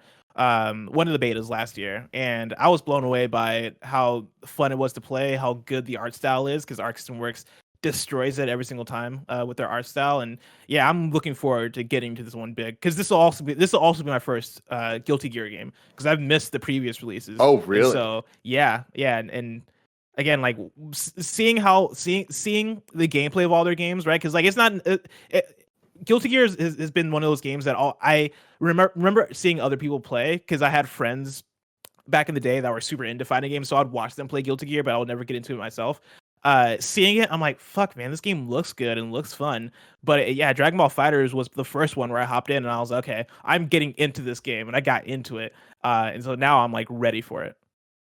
Yeah, I'm at it too, but the Guilty Gear is freaking fantastic, and it's always been gorgeous. But this new one, Strive, is like a whole new level of like, wow, I've never seen a game look quite this good in this way. It looks but the cast of characters, you're gonna fall in love with them. Bless, super quirky, super fucking weird, and the music is killer. Like every single track is badass as hell. This is about to be on your Spotify playlist for years to come. Hell yeah! It's also the thing I love about fighting games too, a fighting game like this, is I feel like when there's a big new release like this, it's almost like you're getting ready to pick up your weapons and like sharpen your knives, and like I'm about to train up. Like I am about to get into the gym, right, and like work out, do the push-ups, and get ready for combat online. And like I feel like that already. I'm already at the point where I'm very excited for that process because I love that process in fighting games. And again, like I'm super hyped for this one. Yeah, I'm gonna try this out. Yeah. No, I'm not a big fighting game guy unless it's like Mortal Kombat. That's just kind of stuck with me over the years. I'm just not a big fighting game guy. Blessing also beat the socks off of me on a stream once and told me I can never play again. And so it's like big brother, little brother. He like took the controller from me. So no, I'm not interested in this. Yeah, I think it just looks so pretty, and I'm excited to have a new entry into the FGC again, where I used to be so into Evo and the FGC, and not that I really played a lot of the games, but I watched my friends play them all the time, so I had the knowledge and I knew what the strats were. So watching those tournaments were always really interesting to me. But I think this is cool to kind of get in on a ground level with a brand new version of Guilty Gear, and it just looks so goddamn good. The style is just ridiculous. So here we go, guys. Ratchet & Clank Rift Apart coming on June 11th. This one for me, it's a 4, but I'm going to be real. It's probably a 10. I am so unbelievably hyped for this. The question for me is, am I going to platinum this? Like, because I'm going to love it, and I am going to spend a lot of time with this. I've loved Ratchet & Clank games from the beginning. I got the first one day one. It was an accident. I wasn't like pre-ordering it. I wasn't planning on it, but I was at a Blockbuster and they were just putting it down. I'm like, I don't know what the fuck this is, but I love Crash Bandicoot, so I'm probably going to like this guy. That's awesome. And I did not expect to fall in love as much as I did. On PS2, the game was fantastic. The sequels were great. When they remade it on PS4, it was like, oh my God, this is still so fantastic. This looks out of this world. The Rift Apart stuff, it being built from the ground up from the PS5, really the first PS5 exclusive built for it game that we're getting on this kind of AAA level, definitely from like the first party titles, right? This is not a remake. We got Demon Souls, but this is like the first brand new game. I could not be more excited for that. Love the collectibles, love powering up all the weapons, how ridiculous all of them can be. And this just seems to be potentially going to be the greatest Ratchet & Clank game. So I can't wait. 3 or 4 for me. As somebody who hasn't even played through the fucking remake, I'm excited to get to that. I just think visually, like I will play a game that probably sucks if it's gorgeous. Like I'm just that type of person where I love the aesthetics and I love the lighting, and everything about this visually just looks so goddamn good. So I'm gonna try it out anyway. But I'm stoked for it. I'm stoked to finally have, like you were mentioning, Tim, that big PS5 release. You know, it's been a while since Miles and well, I guess Miles was also PS4, but you know what I mean. Yeah. Mm-hmm. That's going to look incredible, and I can't wait to try it out. And hopefully by then we'll have 1440p video on monitors. What do you think, guys? What do you think? I hope so. Andy. Not a I chance. hope so. Probably not. Fucking Jesus. Probably Come on, not. Jim Ryan. Dude, I legit, like last night or 2 nights ago, actually, I don't know if you guys can see this, but I downloaded the Ratchet & Clank collection on my Vita because I'm in full Ratchet hype mode. A couple weeks ago, we did our Ratchet & Clank 2016 review for PS I Love You, and replaying through that whole game got me so excited because that game stands up. Like there are a few things about that game where I'm like, okay, this doesn't feel as great as it felt back in 2016, but overall it still is that awesome experience, especially when they added 60 FPS to it with the recent update. Like that game plays smooth. The gameplay, once you are at that mode where you have a bunch of weapons and you're switching back and forth between them super quickly, and you have a bunch of enemies that you're trying to take out at the same time, it flows so well. And that is for a game that came out on PS4 in 2016. I can't imagine how good this game is going to play. Like we're literally watching a trailer of it right now, and it looks so much better than 2016. Just watching a gameplay trailer, and I know that gameplay trailers are, of course, like an overestimate of what I'm going to get in the final product, and also compressed. But God, I cannot wait. What's up, Tim? Dude, absolutely. And I think it's a key thing to bring up what you're talking about here. This was the one you're talking about, was a 2016 game made by Insomniac. Since then, we've seen them do Spider-Man, right? And then Miles Morales. And seeing the jump between even just the combat and just the way that the UI works in Spider-Man 2018 versus Miles Morales, of holding L1 and then having that kind of the wheel to go between the different gadgets and powers and stuff. Very reminiscent of Ratchet and Clank in the way that you switch the guns and weapons in this game. And if that has increased by quality that much between those titles, like, I'm really hoping that this is like even a bigger step forward from that, because that is kind of the fun, is on the fly jumping between like big explosive weapons, some like, you know, more snipery type stuff, get some assault rifle and like shoot people, but it all is that cartoony fun stuff. And man, there's something about the locomotion and momentum of Spider-Man, and we're seeing it here. You know, we're seeing that kind of applied to what we know and love about Ratchet and Clank. And man, this one's one to keep your eyes on. Level. Like, Insomniac is probably my favorite current PlayStation dev. Like, they do not miss, and their games are so unique and have their, like, they specialize in locomotion. And it's awesome when you find a developer that knows how to do a certain thing so well, and you can feel it in all of their games. And it's and like, just from a pure game feel aspect, they know how to nail it each and every single time. And right, we both mentioned that, yeah, this is a game that came out in 2016 on the PS4. There's also the fact that it was a remake of a game that came out in like 2002. And it's also a game based on a movie. There's so many reasons why Ratchet and Clank 2016 should feel super dated and shouldn't work. And some of those things do come through in the final product, but for the most part, that game works super well. And playing the game recently, I did have those things of like, man, I wish this game had a dash mechanic. Man, I wish this game, I wish like dodging.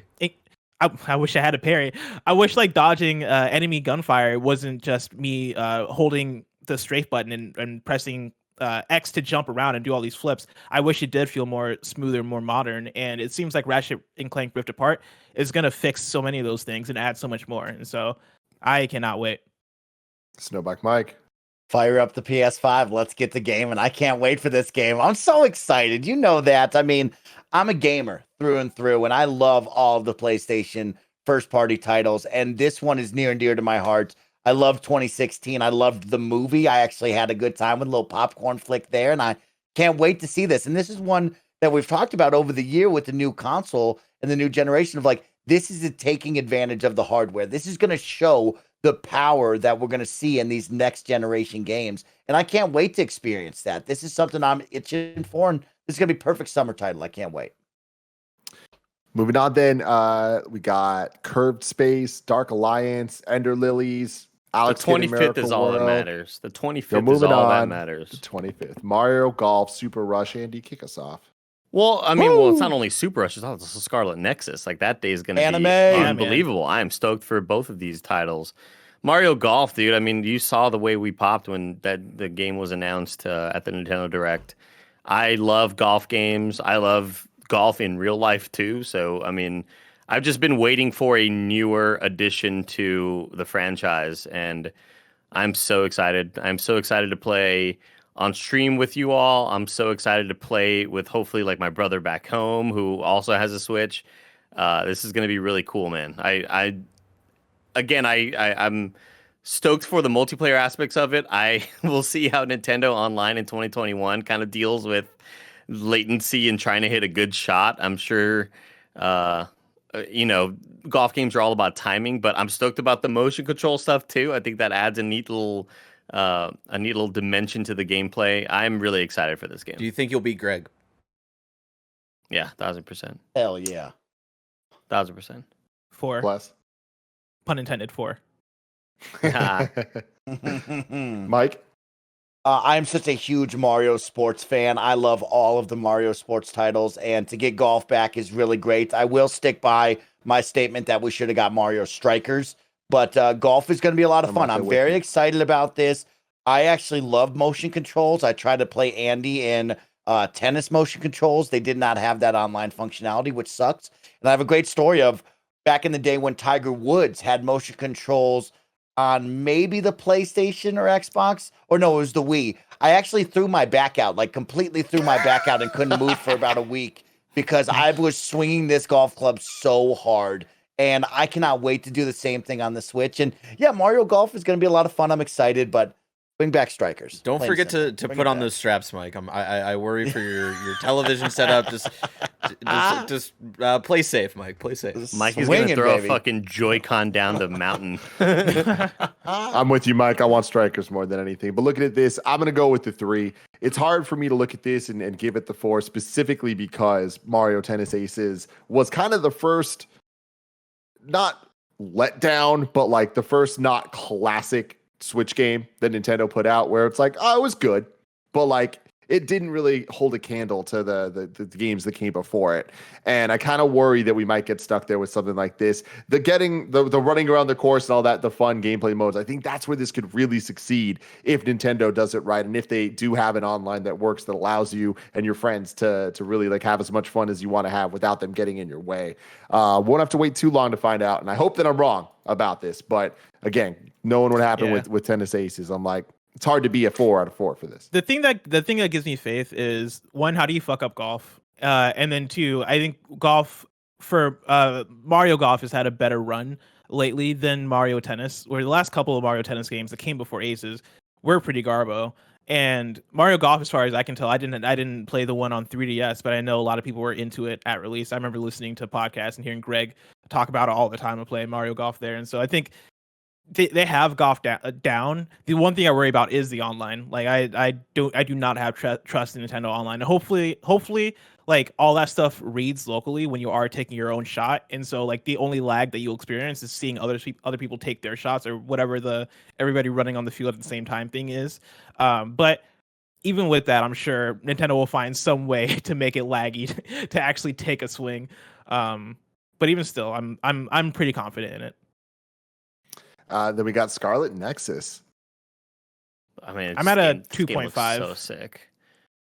I'm at very excited 2.5 for as this one. well. Yeah, I'm definitely 2.5. I'll go with that as well. I love the Astral Chain. I beat it. I had an absolute blast with it. This reminds me a lot of Astral Chain. Yeah. It's gonna be fucking fighting monsters as anime people with just a rockin' soundtrack. You could tell, and I'm the visually, aesthetically, everything just sort of seems perfect for me. Yeah, I'm super in.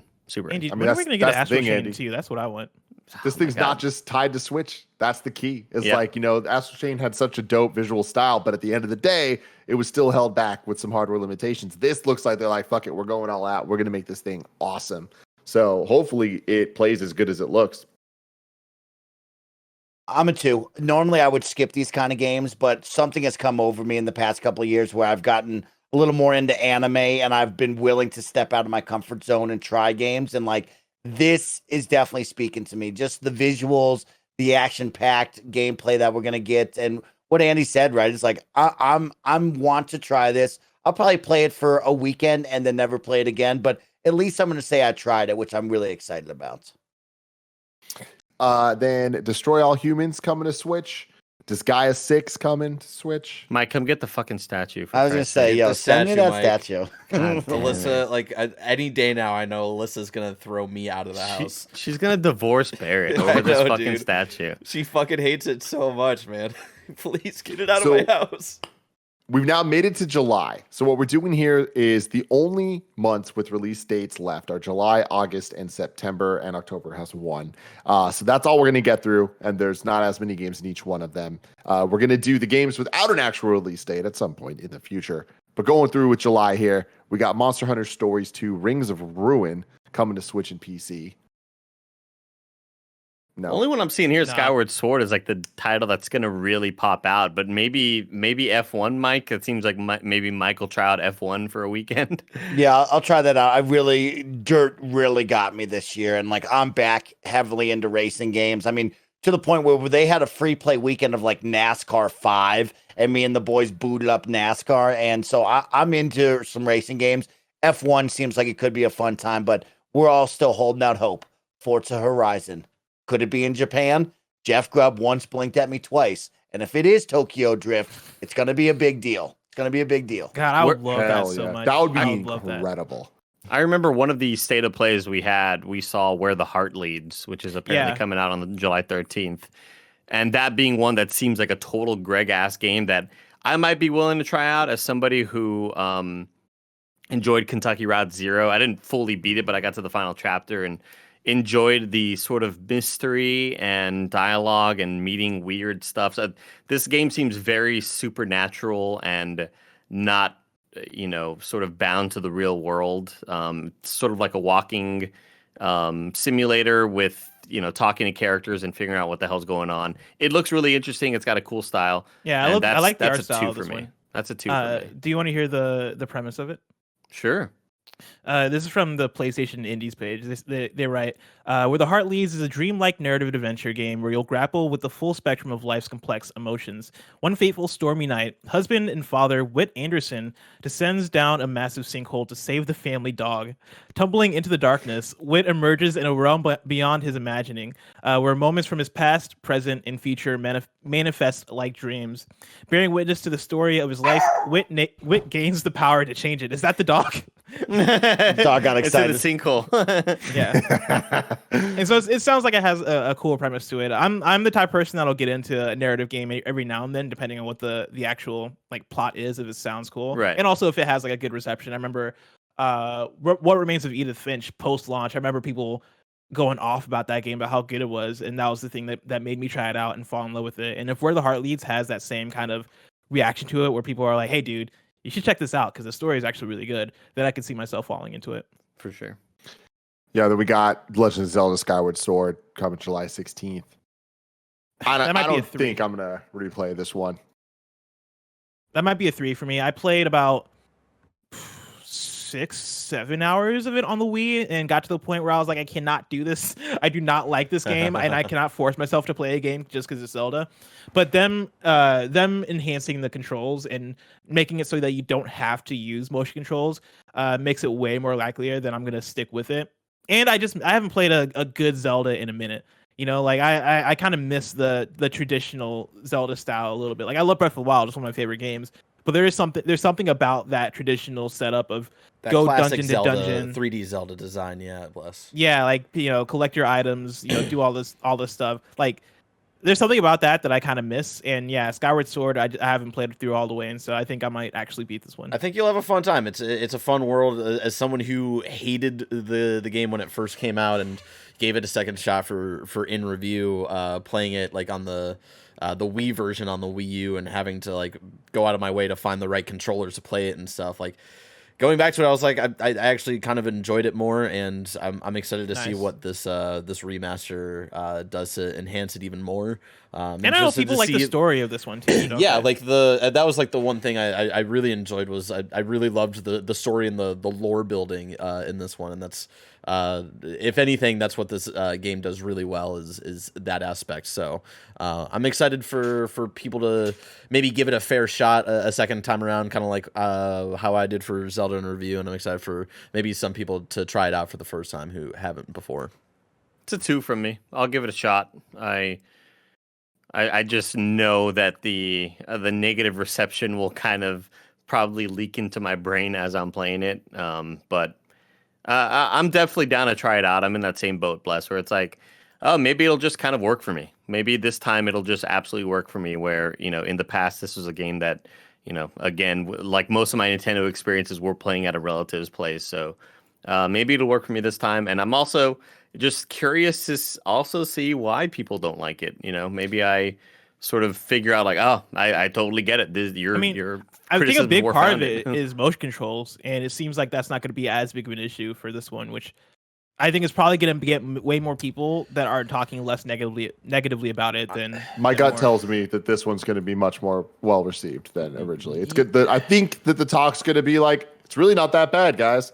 But we'll see. I think it's gonna.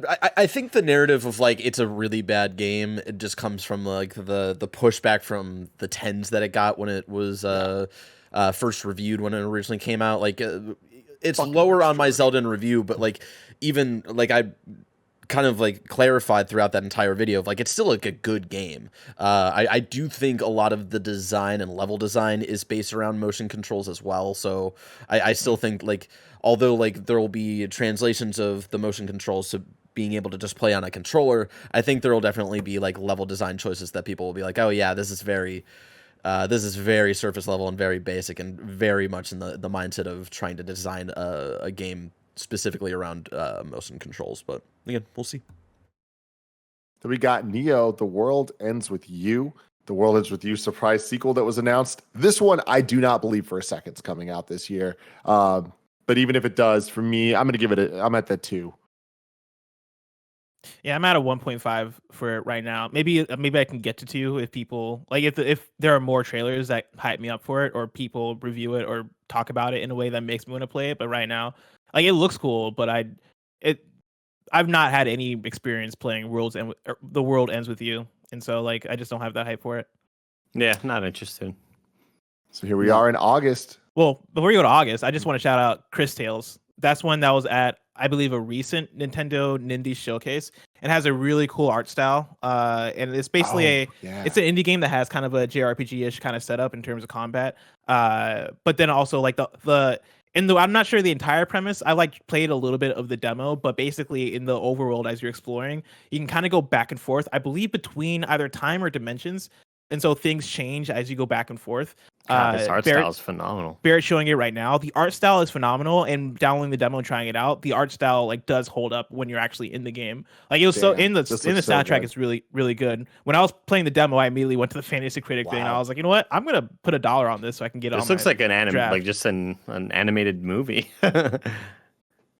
Yeah, damn. And it doesn't have that like flash animation style that a lot of games like this has. This looks real good.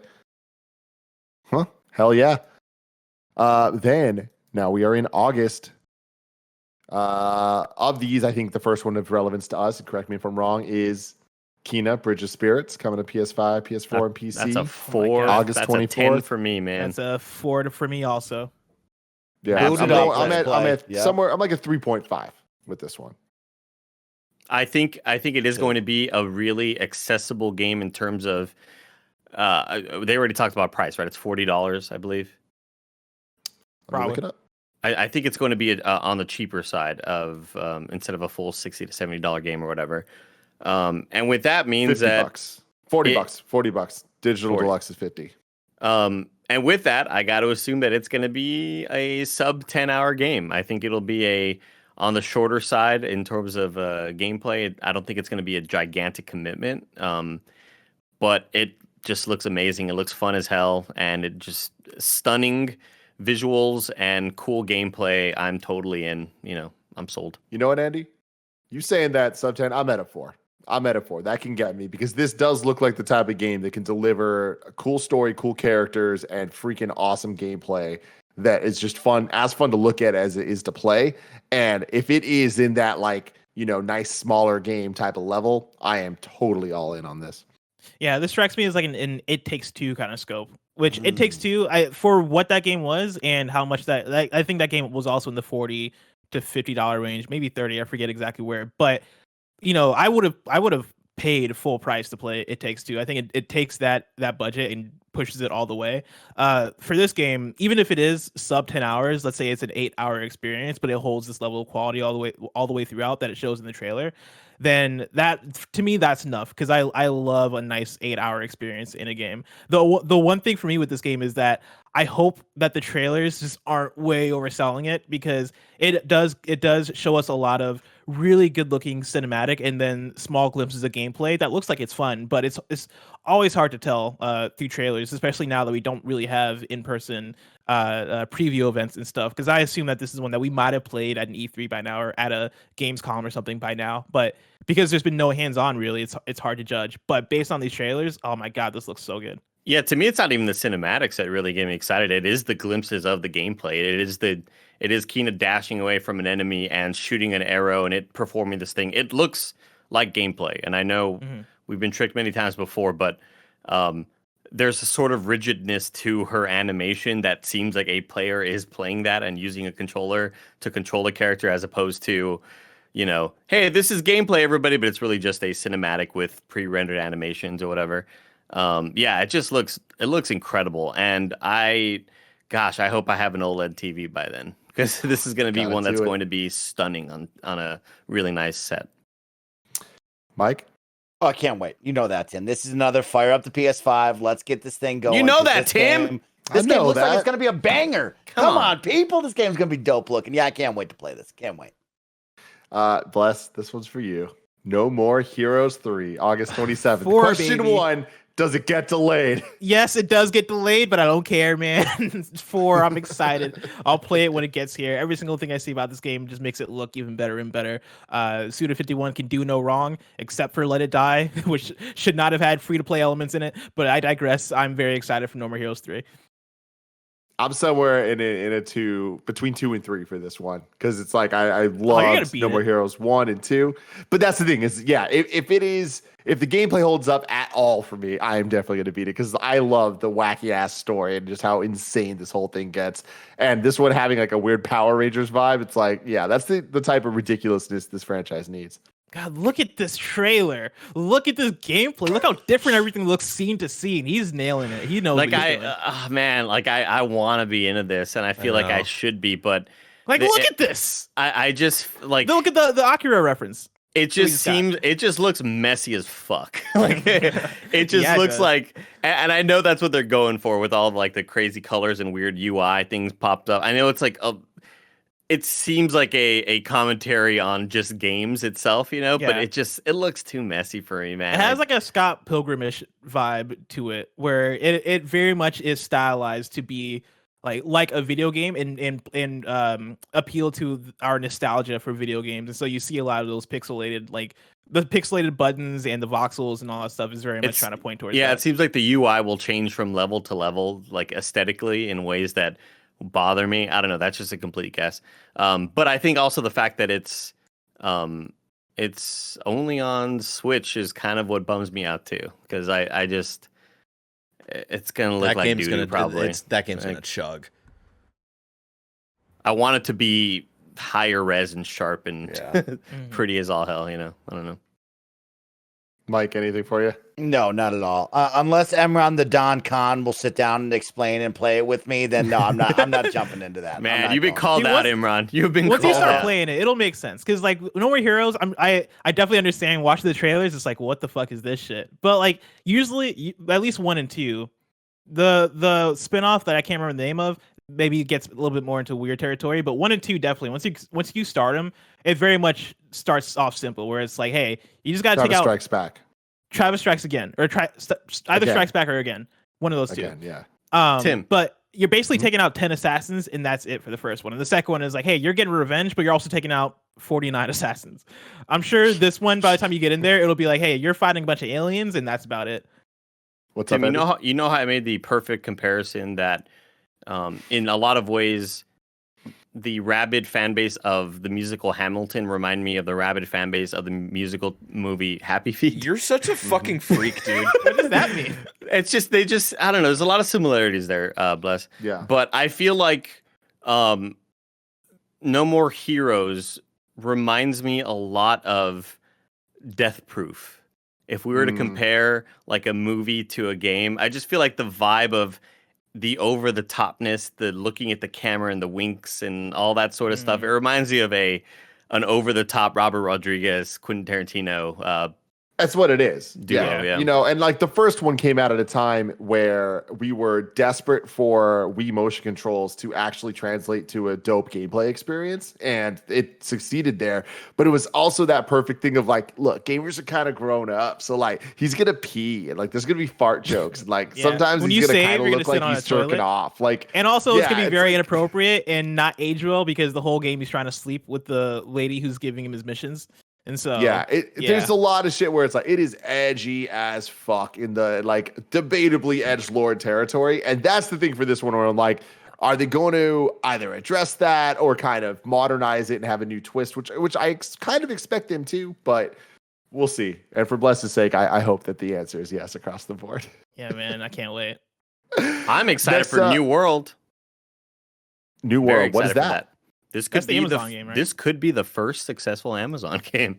New World had a beta last year, or closed alpha, whatever the hell you want to call it. I don't remember what it was, but it seemed like everybody who tried it out said, "Wow, this could be like the brand new MMO that really works." And I don't know what, gameplay wise, it looked fun as hell. I think it just could be that brand new MMO that really sticks and makes people fall back in love with an MMO that is not World of Warcraft. We see it time and time again, and a new MMO comes out, people play it for a while. Now, again, this is Final Fantasy 14 notwithstanding. I know everybody loves that shit.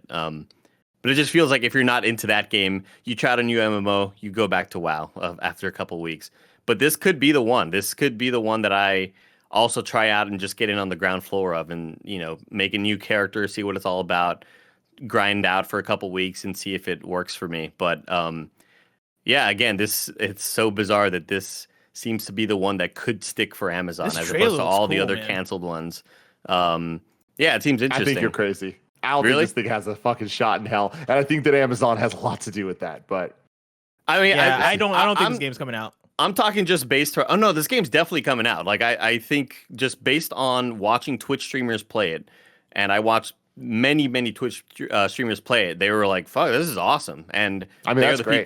They are the people who are really into WoW. I know Tid the Tapman, who loves WoW, streamed this, loved it. Bruce Green loved it as well. I think it could work, and I'm excited to see if they actually are able to pull it off. Because, I mean, I don't want to do the poor Amazon thing, right? Pay your workers well and treat them like humans. But, goddamn, I hope for the game studio's sake that the employees there, we do not experience another big mass layoffs. Because, goddamn, you think there's been so many people that have been quitting their jobs, going for the security of a gigantic company like Amazon, who has money out the wazoo to pay for whatever the hell they want to. And so many of them have just been let down. So I hope this one works, and I hope it doesn't lead to another round of layoffs. Moving on into September, we got WRC 10. Mike, maybe? No? Yeah, cool. It's a maybe, but no. Life is Strange True Colors. This is a no for me. It's a 4. I set that 4. Yeah, I'm very excited about it. I gotta go back. Oh, yeah, I love Life is Strange. Oh shit. Okay. But I do have to go back and play Life is Strange 2. I fell in love with Life is Strange 1 and Before the Storm when they came out, and 2 was the one where the release schedule for that one screwed it up for me. Where I played the first episode, I liked the first episode fine. I wasn't in love with the first episode, and then the later episodes didn't come out until much later, and I never made the time to check them out. But everything they've shown for the new one, I'm super into. Deck 9 is developing this one as opposed to what's the name of the actual developer who just did Tell Me Why. Oh, I forget for whatever. Don't Nod, as opposed to Don't Nod. And Deck 9 were the ones who worked on Before the Storm, and I think they did a phenomenal job with that one. And so I trust this game in their hands. And for the stuff they've shown about it so far, makes it look cool. I think the art style and how they've kind of updated it, I think looks really good. And yeah, they're also releasing it all in one bundle as opposed to doing it in a series of chapters that come out over the course of a year. And so I think the fact that it's coming out as one game is going to be very strong for it. And what a glow up, dude! God, this game looks so much better. Yeah, so good happy they're going with like a different look entirely. Yeah, good for them. It looks amazing. I'm gonna give it a 1. Sorry, a 2. Gonna try. Nice. Deathloop. That's a not try for me. I feel like I'd have to play the other ones, and it's just probably a big undertaking. So, yeah. Next up, Deathloop, September 14th, PS5, PC. I'm at that 4, baby. Let's go. Yeah, that's a big 4. That's a big 4. I've been at the 10 for years at this point. Let's go, man. Yeah. I don't need another trailer. We're going to get at least 2 or 3 more trailers. I just know it. But, man, this looks awesome. I hope that it is nearly as cool as it looks, because the vibe and the tone they got from a like aesthetic point of view, not just like the technical visuals and all that stuff, is super rad. And I just hope that the gameplay of the story can kind of like add up to being something as cool as the premise of assassins kind of fighting each other and having to redo it over and over and over. It's a storyline that we've heard different cool things about, and we've seen movies like this and stuff, but like that sounds like it could really work in a video game. But how long does that hook last, and does it like end up in a product that is like fantastic? And I think that it could. I think if there's anybody who's going to nail that, I think it's going to be Arcane, based off their pedigree. Like, they know how to make a good game that feels like it is.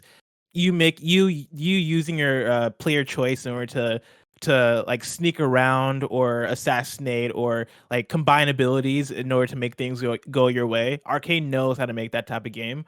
And yeah, Deathloop, just in terms of its style, it's speaking to me so much, way more than even Dishonored, because I really like Dishonored too. But if there was one thing that I didn't fall in love with that game, I just wasn't super into the whale punk aesthetic. And Deathloop, just from an aesthetic standpoint, is fucking killing it. And yeah, the premise of it being these dueling assassins that are going back and forth throughout the whole game speaks to me so much. It looks so good. I'm at a 4, big 4, strong 4. Mike?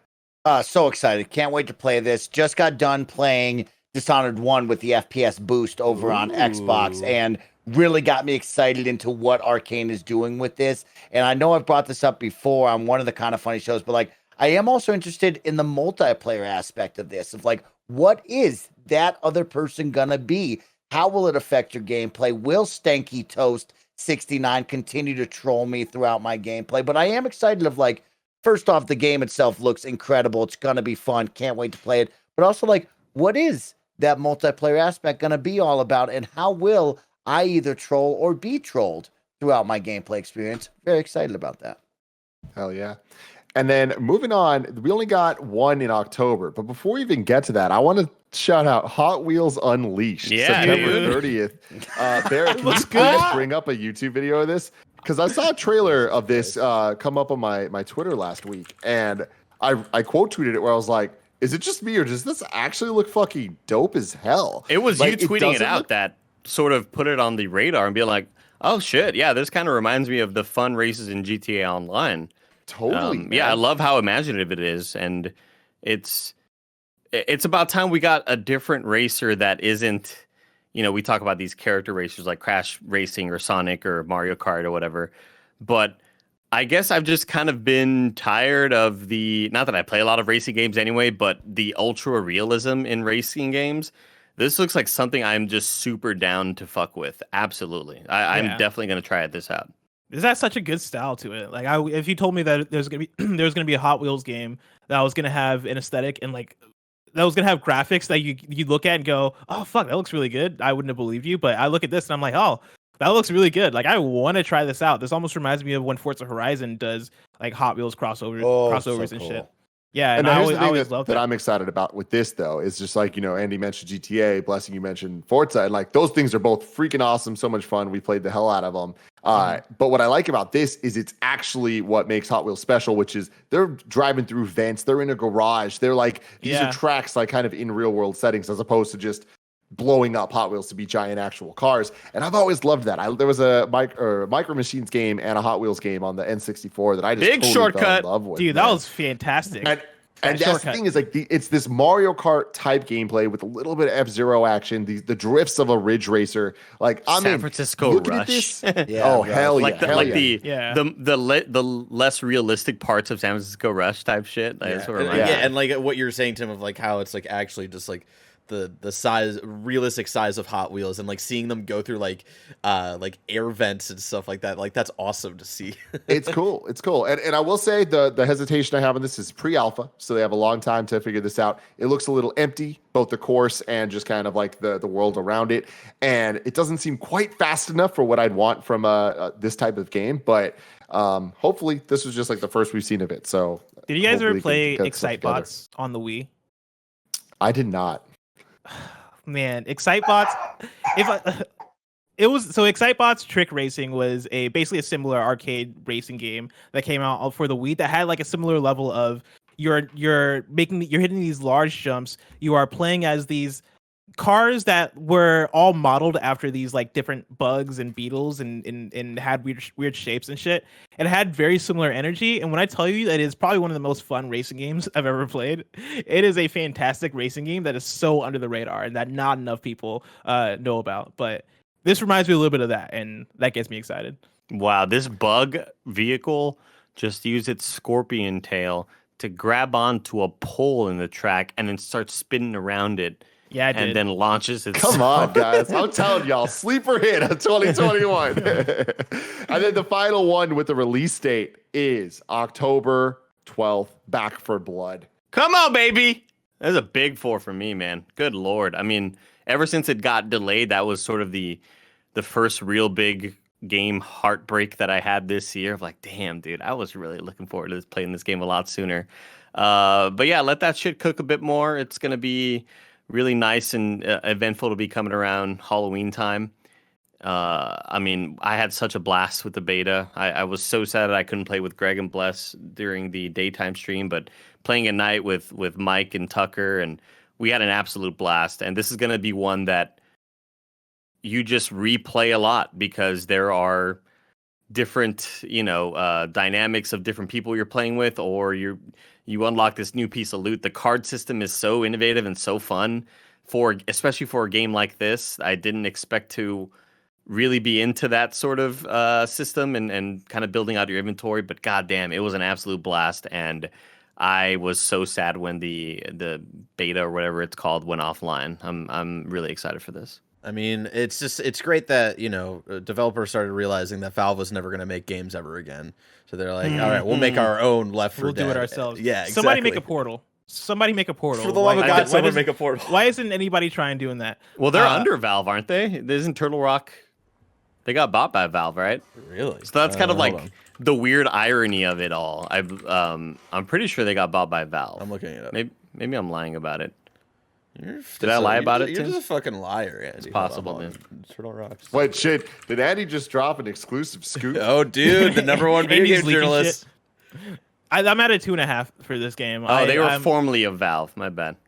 Gotcha. Yeah, I think that's what I knew. I knew they had some kind of connection because when you mentioned it, it did like flip a switch. But yeah, I'm at a 2.5 for this one. I'm super excited for it. The card system I think is super cool and seems super fresh and surprisingly, like Andy said, added a lot to the experience, and so I'm looking forward to trying that out. And I think the thing I'm looking forward to the most out of this game is playing it with friends and with you guys and playing it on stream, because I know for a fact that this is one of those games that we're probably going to play for multiple weeks for the Kind of Funny stream. It's going to be another one that's like Outriders, but probably even more so because people are probably going to be way more excited to play this game than Outriders on stream, and so looking forward to it.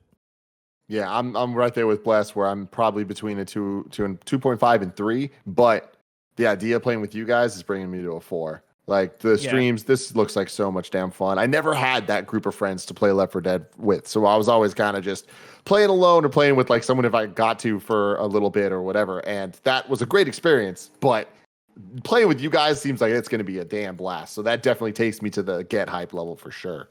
And especially the times that we did play, Mike, where we died and you kind of had to reassess and be like, all right, well, what do we got to do wrong? All right, run down, fucking haul ass down that way. I'm going to try to cover here with the minigun. I mean, good Lord, we had so much fun on that stream.